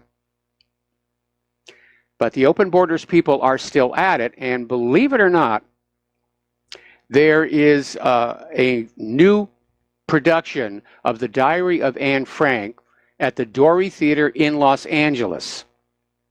And it has been changed Instead of Nazis hunting Jews, it's immigration and customs enforcement hunting the illegal immigrants. So they're trying to equate ICE with the Nazis. It's amazing here. Okay, as you know, over in France, Macron is enduring a bit of a firestorm over this scandal with his former bodyguard and possible lover, Alexandre Benalla. In fact, Macron just canceled a visit that was planned for him to go to Israel, and they think it may be because of this. And now, of course, Macron and Benalla are out there saying that, oh, this is Russia. Russia's the only one who's keeping the story, alive in the media. Their Russian bots are out there just posting about this like crazy. So whatever happens, blame Russia. Russia's to blame for Hurricane Harvey. Little interesting statistic you might want to keep in mind here. Last year, law enforcement using civil forfeiture stole more from the American people than the burglars did.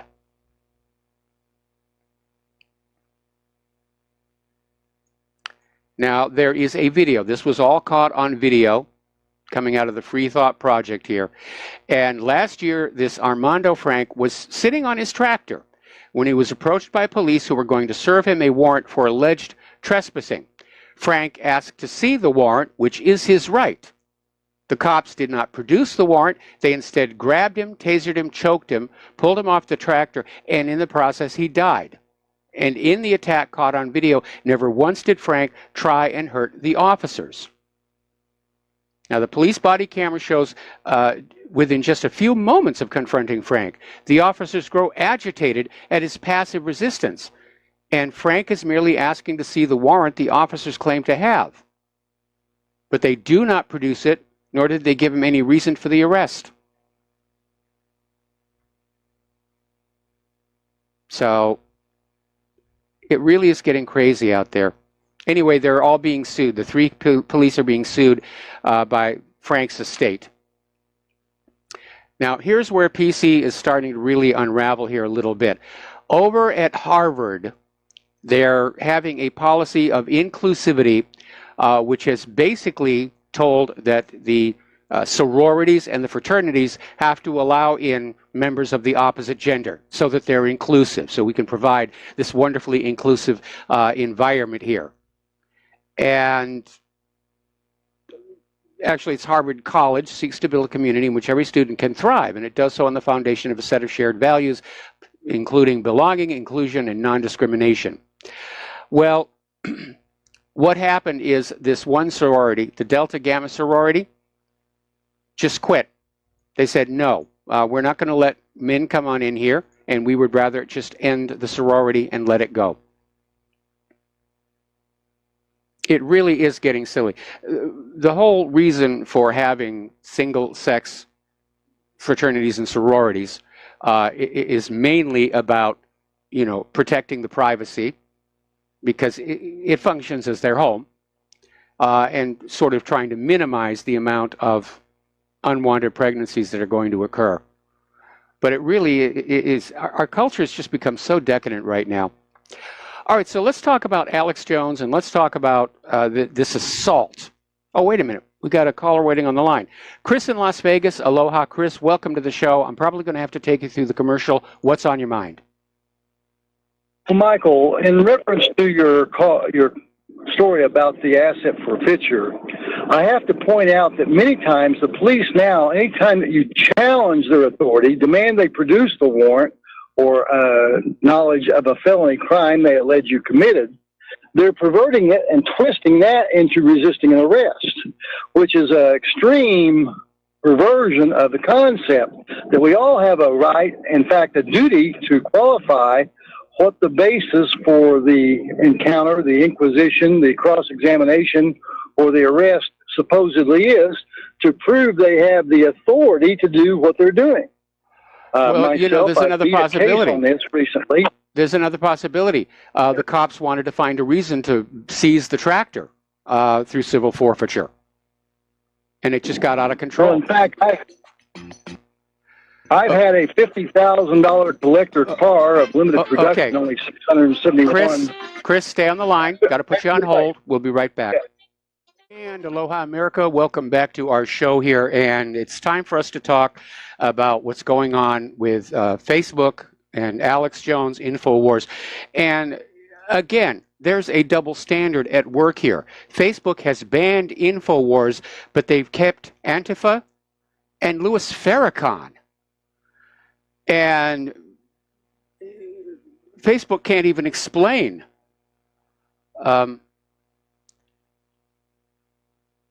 okay. Chris dropped. All right. Sorry about that. I'm trying to get to the top of the hour before our guest comes on the air.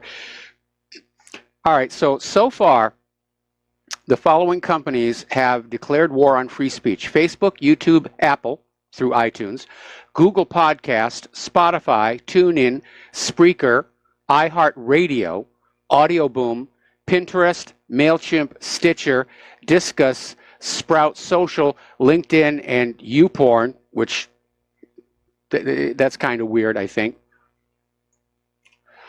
And Vox is now pushing for the ban of harmful and extreme creators. And now pressure is being brought to bear on Periscope to drop InfoWars. This is all-out war. It validates his motto. There's a war on for your minds. And up until now, it's been covert, but now it's broken out into the open, and everybody can see what's happening. And you, our listeners, need to make a point of showing this to everybody that you can, that the liberal Democrats are basically trying to shut down conservative commenting on the internet. This is an attack on freedom of speech. It's an attack on the First Amendment. Okay, apparently Twitter has now killed off U.S. State Department Iraq War whistleblower Peter Van Buren and the last 7 years of his tweets. It's just all gone. It's all gone here. Now, Twitter is saying they have not banned Alex Jones and InfoWars because technically they haven't broken the rules yet, but that if they do break the rules, they'll be gone. Now, over at MSNBC, Stephanie Ruhle is calling on Twitter to ban Donald Trump. Now, that is very much over the top here. So, Northern Truth Seekers blog has been taken down. And it's just out of control. This really is an attack on us. And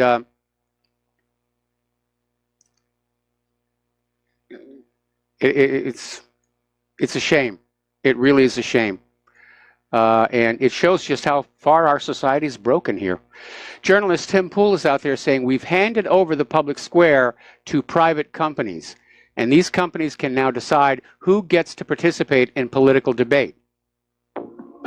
And that's a very, very dangerous situation because they're stifling conservative discussion. We'll be right back with our guest after station identification. Aloha, America. Welcome back to our show, hour number 3. And joining us on Skype is Alan Phillips, who's an attorney. And he's in a little bit of a trouble because apparently for his support for parents who do not want to vaccinate their children. And Alan, thank you for spending time with us today. Well, it's my great pleasure and honor to be here. Thanks for having me. Well, why don't you just go ahead and tell our listeners your story from beginning to end? Sure, there are several parts to it. If I may, let me give you just a couple of quick pieces of information about why people might question the status quo with vaccines.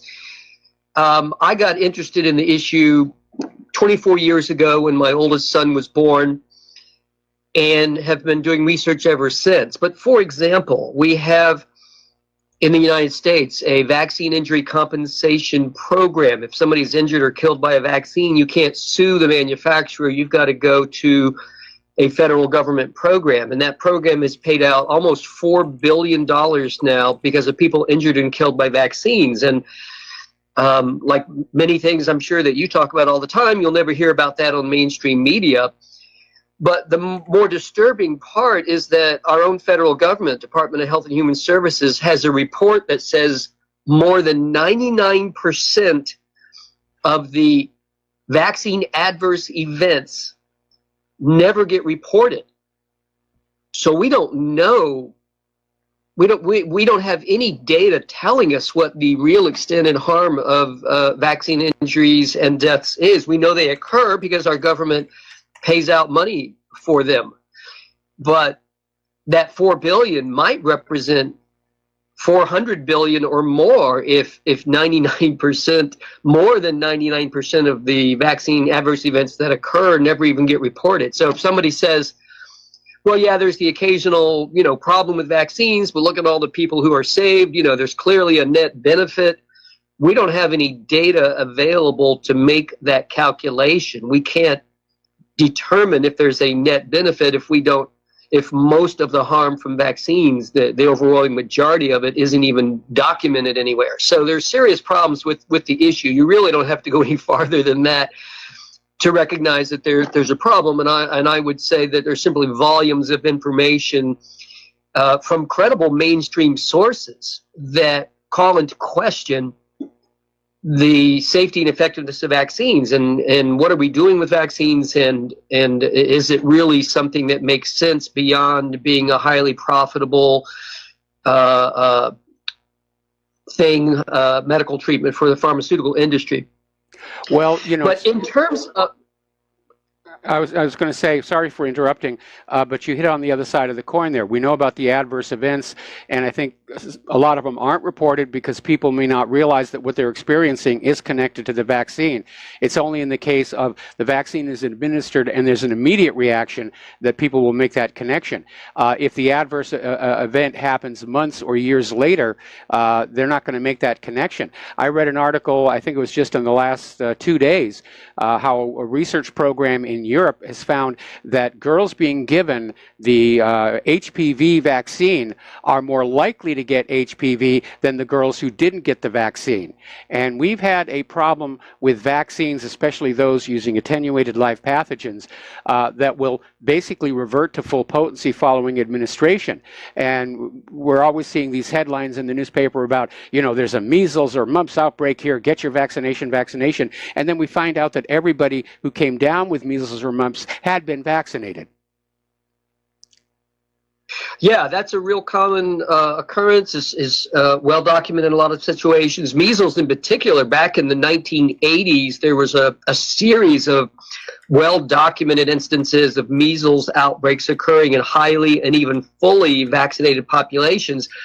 And there was actually a study done, it's called a meta-study, looking collectively at the studies where outbreaks occurred in highly vaccinated populations. And the meta-study concluded that as immunization rates rise, measles becomes a disease of vaccinated people. So there's sort of a formal peer-reviewed published medical study just sort of encapsulating what you say has been observed and documented, not just with measles, but some of the other diseases as well. So lots of good reasons are out there, and we could go on for hours on that topic. But with your permission, I want to sort of steer back away from that then to what's going on with me in my situation currently. In terms of legal practice, there are two broad areas that concern vaccines, and one is the attorneys, roughly 130 of them around the country, who do vaccine injury cases. If somebody believes that they or a loved one has been injured or killed by a vaccine, you can't sue the manufacturer. You've got to go to this federal program. And, a shame that we need attorneys who practice in that area, but a blessing that we have them. Some 30 to 50 of them, it's either all that they do in their practice or a strong primary focus and then others where it's part of a broader practice. Maybe they do other forms of personal injury cases or other practice areas. The other broad practice area is what I do. I'm not involved. I have a basic working knowledge of the injury compensation program and system, but it's not part of my practice area. I do exemptions and waivers and work with legislative activism, and I am literally the only attorney in the country who does what I do, at least anywhere near the level that I'm doing it. The only one whose practice is focused solely on that area, the only one who does all the different exemption areas. And let me give you a real quick list. This is not comprehensive, but it's an overview. Because anywhere vaccines are required in the U.S., there could be people who are concerned about getting exemptions or waivers from the required vaccine. So vaccines are required at birth, for school, daycare, and college enrollment, increasingly as a condition of employment. Now, so far in recent years, it's been mostly healthcare workers, but the goal is to have all adults be required to get vaccines throughout our adult life. And if for no other reason, the adult population is about 3 times the size of the childhood population, and so there's a huge undeveloped market there from a pure cold calculating point of view. Mostly healthcare workers, but again, this is a work in progress, and they're going to, if allowed to continue, they will gradually expand to encompass the logical, I don't know if I want to say end result, but let's say future point would be, for example, you can't renew your driver's license unless you have your flu vaccine card, or you can't check out at the grocery store without your vaccine card, or whatever it might be. These are things that are the logical consequence if we keep going the direction we've been going over recent decades and currently. So I work with exemptions and waivers and in all these different areas, also military, immigration, which includes foreign adopted children. I work a lot with family law attorneys around the country, where parents split up and disagree about vaccinating the kids. It turns out that the law in that area with vaccines is completely different from the way the law works with everything else that comes up that parents who divorce or split up disagree about. So there's just a lot of different areas where exemptions and waivers are concerned legally. Many times, for example, school or daycare, all you do is sign a form or write a sentence or whatever. Nobody needs to hire an attorney for that. But many of these areas are more complicated, or different situations come up where people do need an attorney. And so I work with clients and other attorneys and legislators and activists all over the country. And I am under attack now by my own state bar. I am in North Carolina and licensed only in North Carolina. Attorneys are all licensed in 1 or more states or territories. There's no such thing as a federal law license. We can all practice federal law, and that's what enables me to work with clients around the country. As long as I'm only advising about federal law, I can do that. If state law is involved, we pull in a local attorney so they have somebody with the necessary license. But one way or the other, I can and on a regular basis do work with clients, and sometimes clients and attorneys around the country, and the only one who does all these different practice areas. So I have only one piece of a very large puzzle, but a piece that at least some parts of which I'm the only one that has the piece. So my state bar has literally made up facts and law to build a case against me with what can only be reasonably interpreted as a predetermined goal of taking my license. Now, they're not coming right out and saying, we don't like that you help people legally avoid vaccines, but North Carolina is known in the pharmaceutical world as Vaccine Central.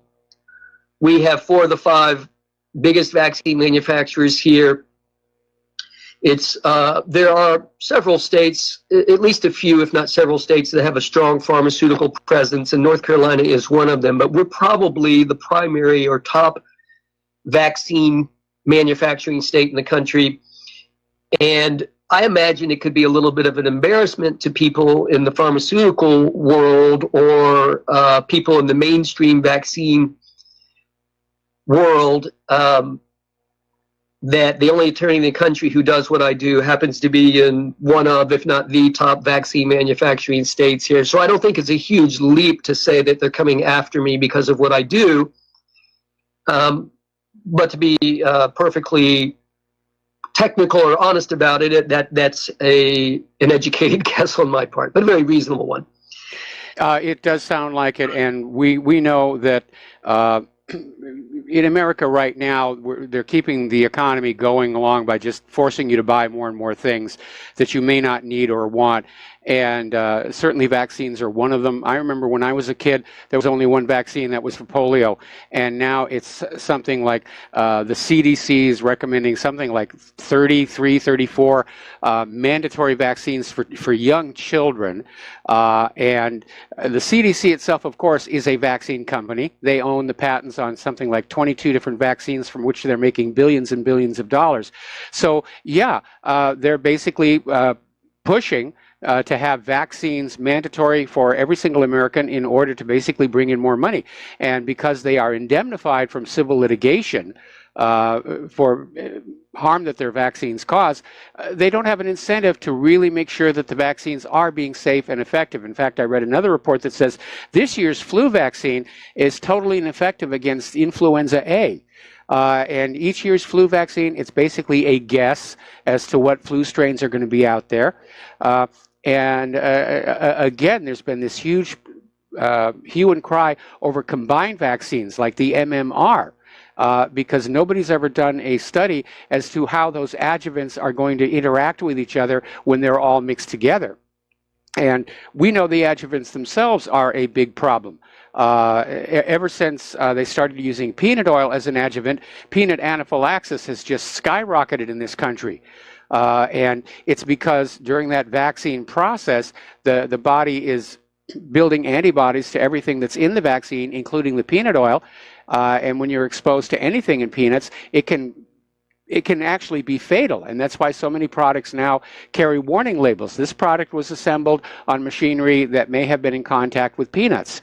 And to me, that doesn't look like a solution. I think, basically finding out what's causing the peanut anaphylaxis and taking it out of our medications would be the definite way to go. We know that autism has skyrocketed along with the number of mandatory vaccines that are out there. We know that the CDC issued a report claiming to disprove a link between vaccines and autism, and then the lead author of that report came on out admitting the report was a hoax. That they cherry-picked the data to come up with a report from the CDC that basically exonerated the vaccine industry. So it's turned into a racket, and it's a hugely, hugely profitable one. And the people who are basically running this thing and profiting from it don't care if children are being made ill. They don't care if children are being made autistic. But somebody needs to look at the increasing rates of autistic children and understand we're approaching a point where the cost of taking care of these autistic people could basically bankrupt the nation.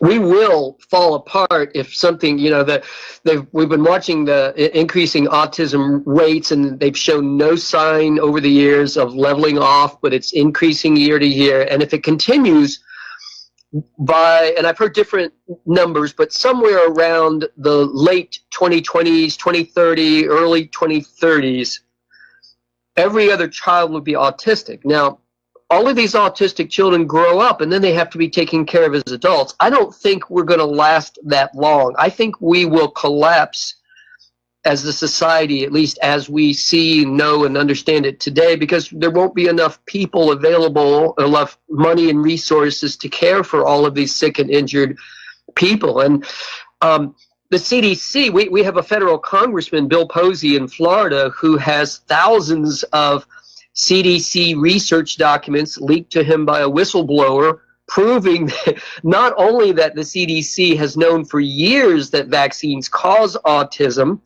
but a group of high-level CDC officials got together and deliberately destroyed the research documents to cover that up. And one of these people had a conscience and saw that coming and made copies that ended up with Representative Posey. But he's, for at least 3 years now, has been asking Congress to investigate, and nobody will touch it. That speaks volumes right there about who's really running the country. You know, as the health country, money's running the country. And by the way, Yeah. I think the collapse has already started. You know, looking at what's going on with this panic reaction of attacking the independent media, I think the collapse has already started. Yeah, ironically, and perhaps ultimately in the favor of truth, is that as more people wake up, whether you're talking about the vaccine issue or some of the other things I heard you talking about, you know, at the end of the last segment, and any of a number of other, you know, big controversies of our day, as more and more people figure out what's going on, and I see that that is indeed what's happening with the vaccine issue, despite the fact there's incredible amounts of money and the quote-unquote authorities all on board with the status quo. It's amazing to me that more and more people are waking up despite that. But as that occurs, they have to go to more extreme rhetoric, more extreme ideas, more extreme measures to try and keep a lid on it. And as they go to more extreme efforts, it becomes more and more obvious that they're trying to hide something. And so ironically, I think they are going to help us to expose themselves by their, I don't know if I'd go so far as to say they're in desperation mode, but they're moving in that direction because the awakening continues to happen with vaccines and beyond. And so I am cautiously encouraged when I see that. Well, unfortunately, the awakening is taking place in part because of the independent media's reporting. And that's why this attempt to shut down Alex Jones and all these other people, and eventually yours truly, is so troubling, because it isn't just the Democrats who want the independent media to go away. It is the vaccine manufacturers, it's the GMO people, it's corporate media. They just want their competition to go away, and they literally have declared war on the independent media right now. And we have an important function to serve, which is to keep the debate going, because you can't have democracy when there's only one voice being heard. Right.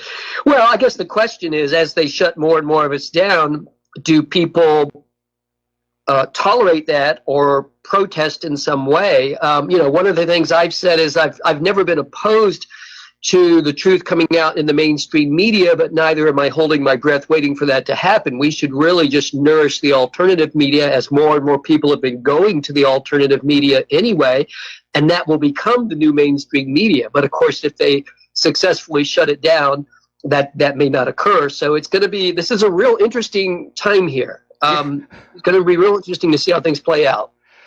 Well, it is a very, very interesting time here, and I don't think they're going to succeed in shutting down the independent media. They may change its form, because already we're seeing all of these new startup social media platforms. They're taking off, and we just have to get more and more people to leave off these censored platforms and go where the discussions are definitely going to be free and open. Anyway, Alan, we got to take a break for commercials, and we'll be back in 3 minutes. And aloha, America. Welcome back to our show here. And Alan, we have a caller on the line that wants to ask you something. So Chris in Tampa, welcome to the show. What's on your mind? Well, thank you, Alan. Yeah, I've been keeping track of what's going on with you and support you with your appearances on various other talk shows. Well, you mentioned Florida Representative Bill Posey, and he has read twice into the congressional record, last time I checked, the testimony of CDC Dr. Whistleblower William Thompson, as that was covered in the documentary Vax from Cover-Up to Catastrophe. So since he's been given immunity, Dr. Thompson's been given immunity, there's been a call that he should be testifying. You know, Congress ought to hold hearings. And since Dr. Thompson has immunity against self-incrimination, you know, even if he incriminates himself, he won't be, he's immune from any incriminating information he might give, as he already has been documented to have given so much incriminating information, admitting to covering up the connection between autism and black boys on the CDC recommended schedule. You know, it's up to 2.36 times. I've heard other figures, but I know that's what's in Vax, the documentary. So I wanted to bring out that point that Dr. Thompson ought to be subpoenaed, and anybody else ought to be subpoenaed, like Dr. Brian Hooker, his colleague at CDC, who recorded him legally, ought to all be, and others perhaps subpoenaed. Others at the CDC ought to be subpoenaed and get to the bottom of the vaccine safety issue. Well, I agree with you completely. I'll give you my sort of unprofessional take on it. I'm a little bit outside of my area of expertise here, but it looks to me like there's got to be some swamp draining that takes place first before we'll be able to proceed with prosecuting the CDC criminals. We've got to get the people, we've got to have people in the Department of Justice that will actually do their job, that will actually prosecute criminals. We don't have that really going on right now with some of the major, as far as I'm concerned, already well established criminal behavior by people within top agencies in the federal government, the agencies themselves. There's some clearing out that has to happen first before there would be somebody there who would allow a prosecution against CDC criminals to occur and proceed, at least in any legitimate way. So, you know, I think we're moving in the right direction with that, but some steps definitely have to take place first that haven't taken place. So that's just sort of my kind of quick take on it. Clearly, the evidence is there to prosecute these folks at the CDC. Clearly, anybody who would deliberately cover up information about something that is causing avoidable harm to innocent babies and children is somebody who needs to be held accountable for that. But how you get someone to go through the steps to do that when you have a system that is, despite there being good people everywhere, there are good people in the system, but many of the people in the controlling decision-making positions, I believe, are part of a criminal network, a system that protects itself. If you're a member of that system, the laws don't apply to you. You can do whatever you want and nothing will happen. Look at what's going on in Washington and in any alternative media setting, and you'll see a lot of what's going on there in that regard. And so whether it's Trump draining the swamp or something else, something has got to disable that that current system that controls things, that does whatever they want to do, that invents. You know, I'm dealing with a smaller version of that. What's going on with me with the North Carolina bar? There's a small group of people there to whom the laws don't apply. They can do whatever they want, legal or not, and nothing happens to them. And they can go after anybody they want to go after, whether they've done anything wrong or not. And what's interesting, one of the many interesting points about my own current situation is that I did a little investigating of my own, and I have found several other North Carolina attorneys who are either currently dealing with disciplinary proceedings with the North Carolina bar or who have already been disbarred, but several who say, yeah, the bar made up facts with me too. When I say the bar, I mean attorneys who are employed in Raleigh, North Carolina that work for the bar and handle various things concerned with that bar, the bar as an organization. They have, I don't know, maybe 60, 70 employees there in Raleigh at the bar, and I think 17 of them are full-time attorneys that do various things, including investigate complaints against other attorneys. And it's really interesting. I have filed a complaint against the attorneys at the bar who I have proof that they've made up facts of law. And aloha, America. Welcome back to the show here. We're talking with attorney Alan Phillips and also Chris in Tampa. And I'd like to insert a comment here regarding Chris's question. The problem is the pharmaceutical companies are very, very wealthy, and they use that money. They're very generous campaign contributors. Corporate media will never report on anything wrong with the medical industrial complex because they're dependent on all those pharmaceutical commercials. And the pharmacy companies do a lot of advertising on TV. which is rather interesting. The United States is one of only 3 countries on Earth that allow the advertising prescription medication. Again, it's just all about maximizing profit and churning it out. Congress is not going to investigate anything because they don't want to risk the potential for, losing donations from big pharma, as it were. In fact, some years ago, because of public pressure, there had been a congressional hearing on the possible link between prescription antidepressants and violent behavior. But in the end, they didn't do anything. Because, again, the money is what controls this nation. There was actually a study recently came out of Princeton University looking at the influence or lack thereof that individuals have at the federal level, and they concluded that the individual people have zero influence. Again, just sort of corroborating what you're saying, Mike, that it's, he who has the money makes the rules. And we've clearly descended into corporatism, or as Mussolini would have called it, fascism, where, the line between corporate interest and government is blurred, and they're aligned together against the general population. From their point of view, we're just here to provide them with wealth and brand new workers and brand new soldiers. Chris, you got anything you want to add? Yeah, what you're saying, Alan, and Mike is proved out by the fact that Jeff Sessions so anti-cannabis. He thinks he can put the genie back in the bottle even after so much benefit economically, ecologically, and personally health-wise that people have experienced. He's not going to be able to.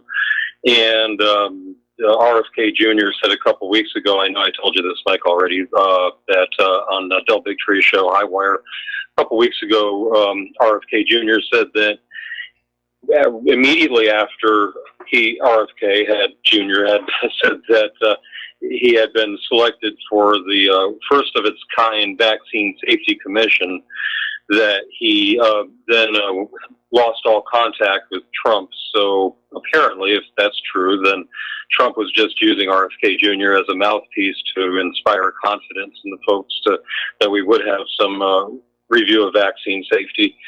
So I know I don't have much hope in the federal level either, but I guess they're just so brazenly letting us know that too. Yeah. Well, I'm gonna. Maybe I'm naive with this next comment, Chris, but I think it's premature to come to that conclusion. I had that similar exchange in a group that RFK was a part of, and he expressed no confidence in Trump on the same issue that you're talking about here. And I think there's got to be some more clearing before we can even get to that issue. I don't know if that's what's going on with Trump, but I don't think we can get to the issue yet until there's some more clearing that creates a space for this to be looked at.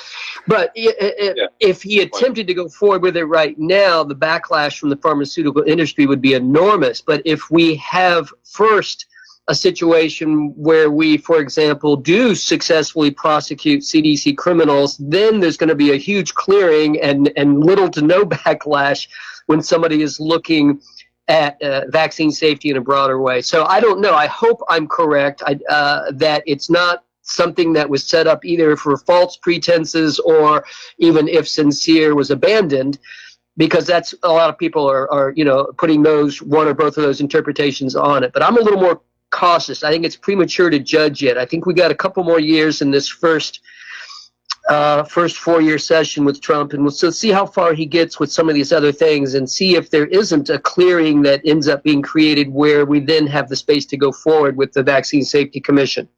I'm hoping that's what the deal is. Yeah, there's one other aspect, and that may be that Robert F. Kennedy Jr. is actually making great progress, but obviously he's not going to be reported on by the corporate media. The corporate media doesn't want America to even know that there's a Vaccine Safety Commission.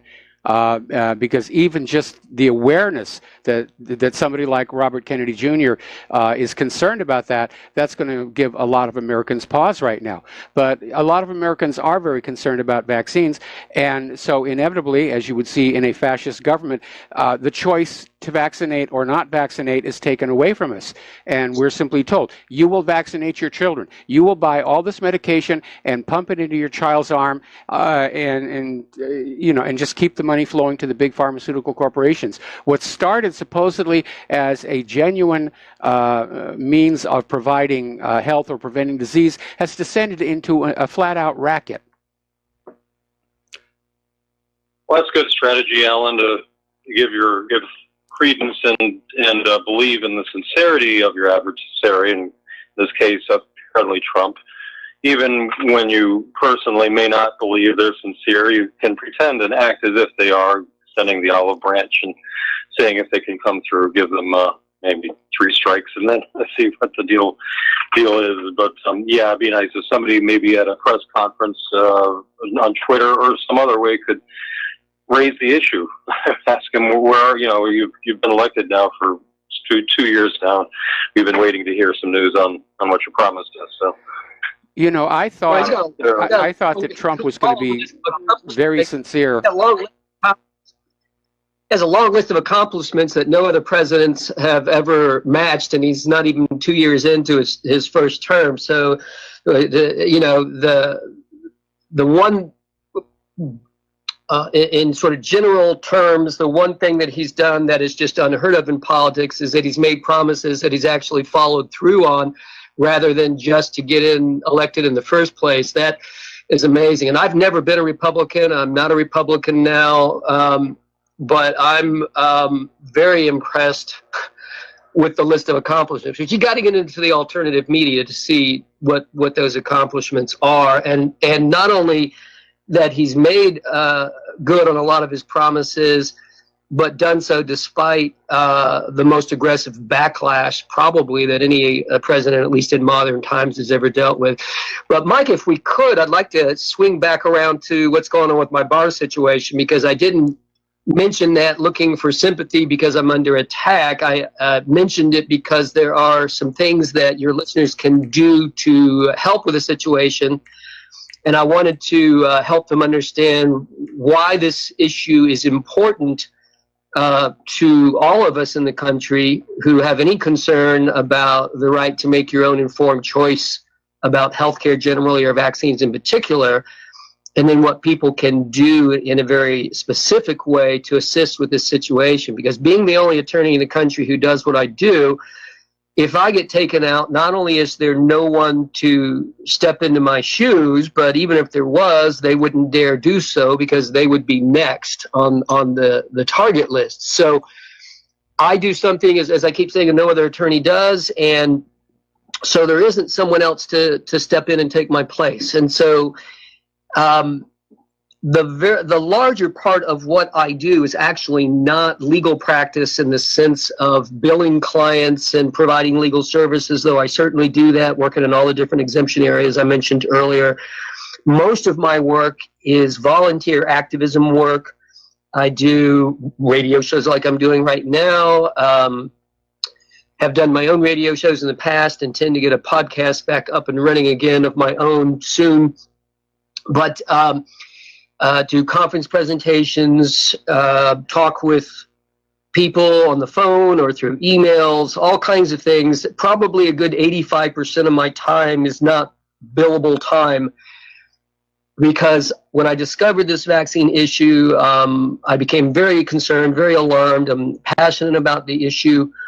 That's the reason I went back to school after 17 years and picked law school, was because of the vaccine issue. So I'm only one of many people who have important roles in the controversy, but I have a unique one. And so I am now being targeted by the North Carolina State Bar, probably because of what I do, and in any event, in what can only be described or interpreted as a plan from the start to take my license.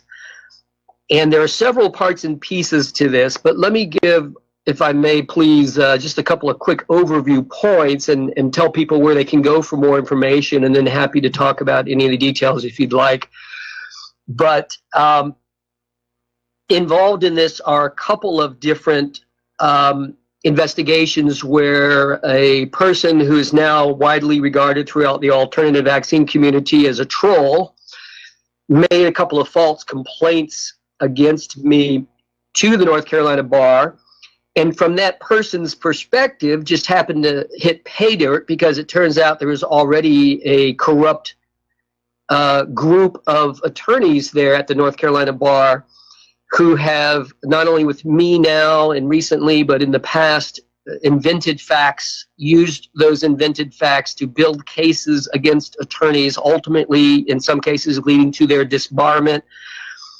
And I've not only talked to other attorney victims, but I've talked to a couple of what I'll just call insiders for their protection, people who have been in a position to observe this, not from the position themselves of being a victim. So they were looking at this objectively, and they have said to me privately, of course, yes, Alan, there is a problem here. This, what you're experiencing goes on here.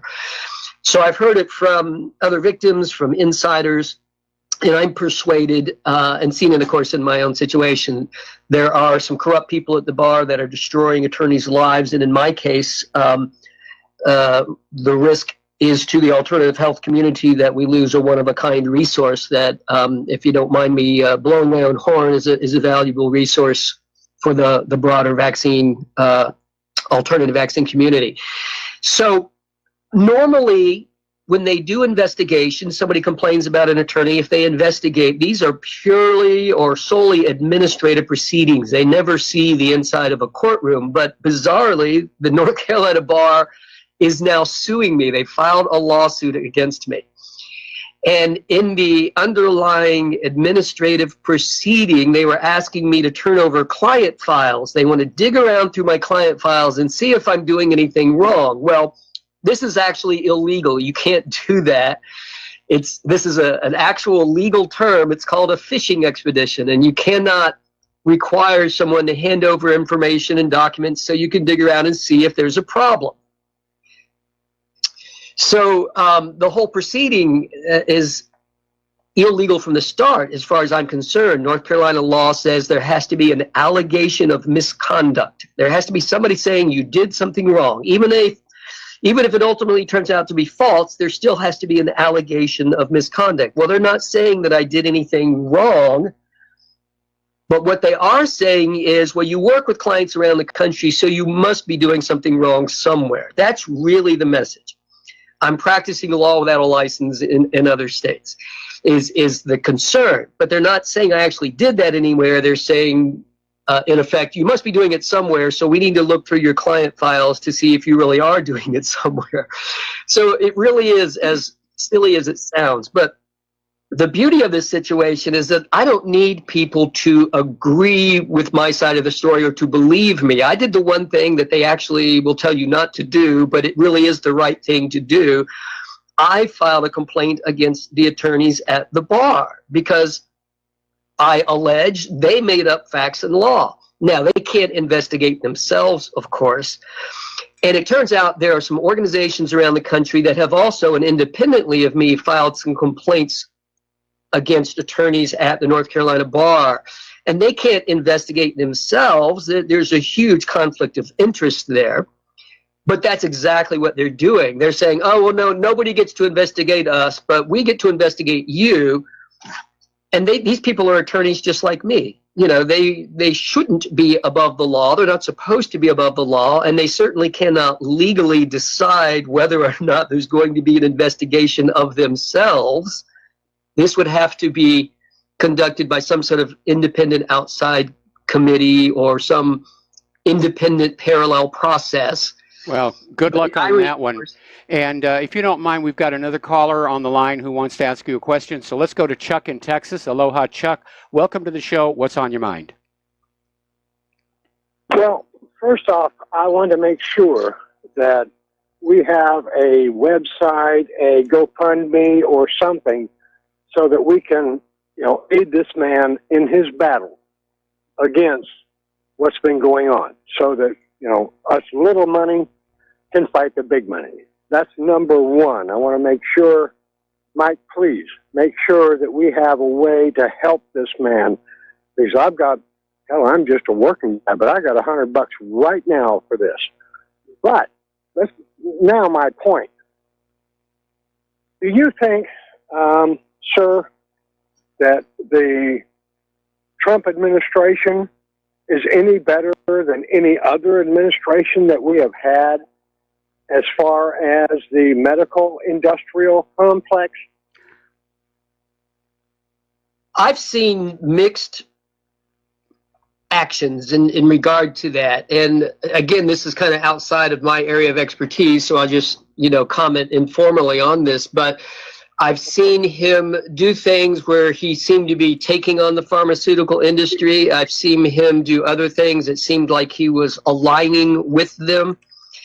And I can't really tell, but I would, again, I urge people to be cautious about drawing conclusions in this arena, maybe with some of the other things as well, because I think there has to be a foundation laid for certain kinds of progress to occur. And I think we're still in, with regard to some issues, we're still in the foundation laying stage. So I'm not ready to condemn him for not doing already what I wish he would have done, for example, with the vaccine issue, the Safety Commission, or even other things for the pharmaceutical industry.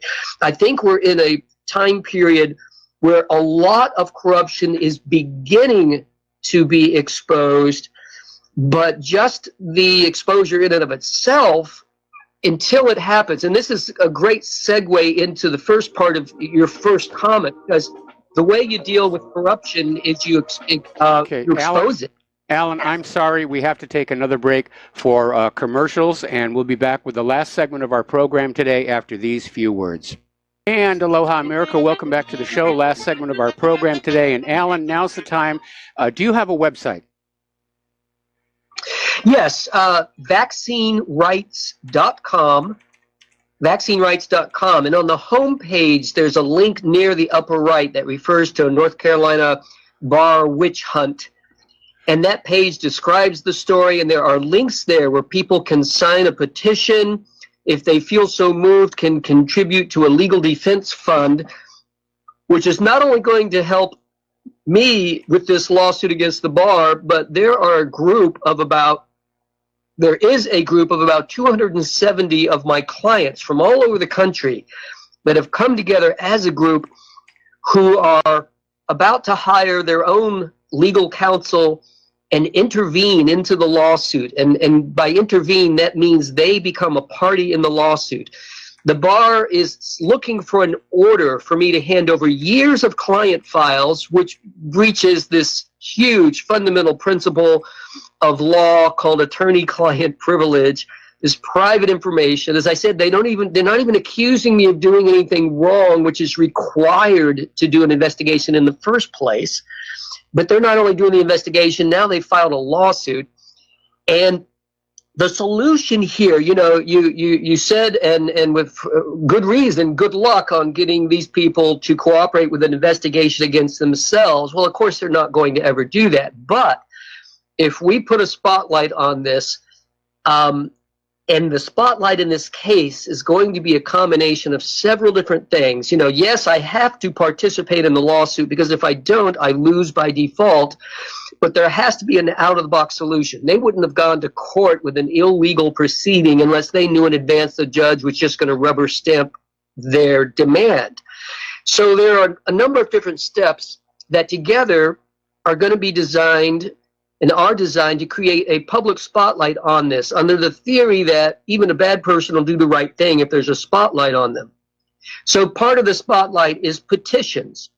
I have one petition for attorneys, another one for everyone else, and the links are in that article at vaccinerights.com. I encourage people to go there.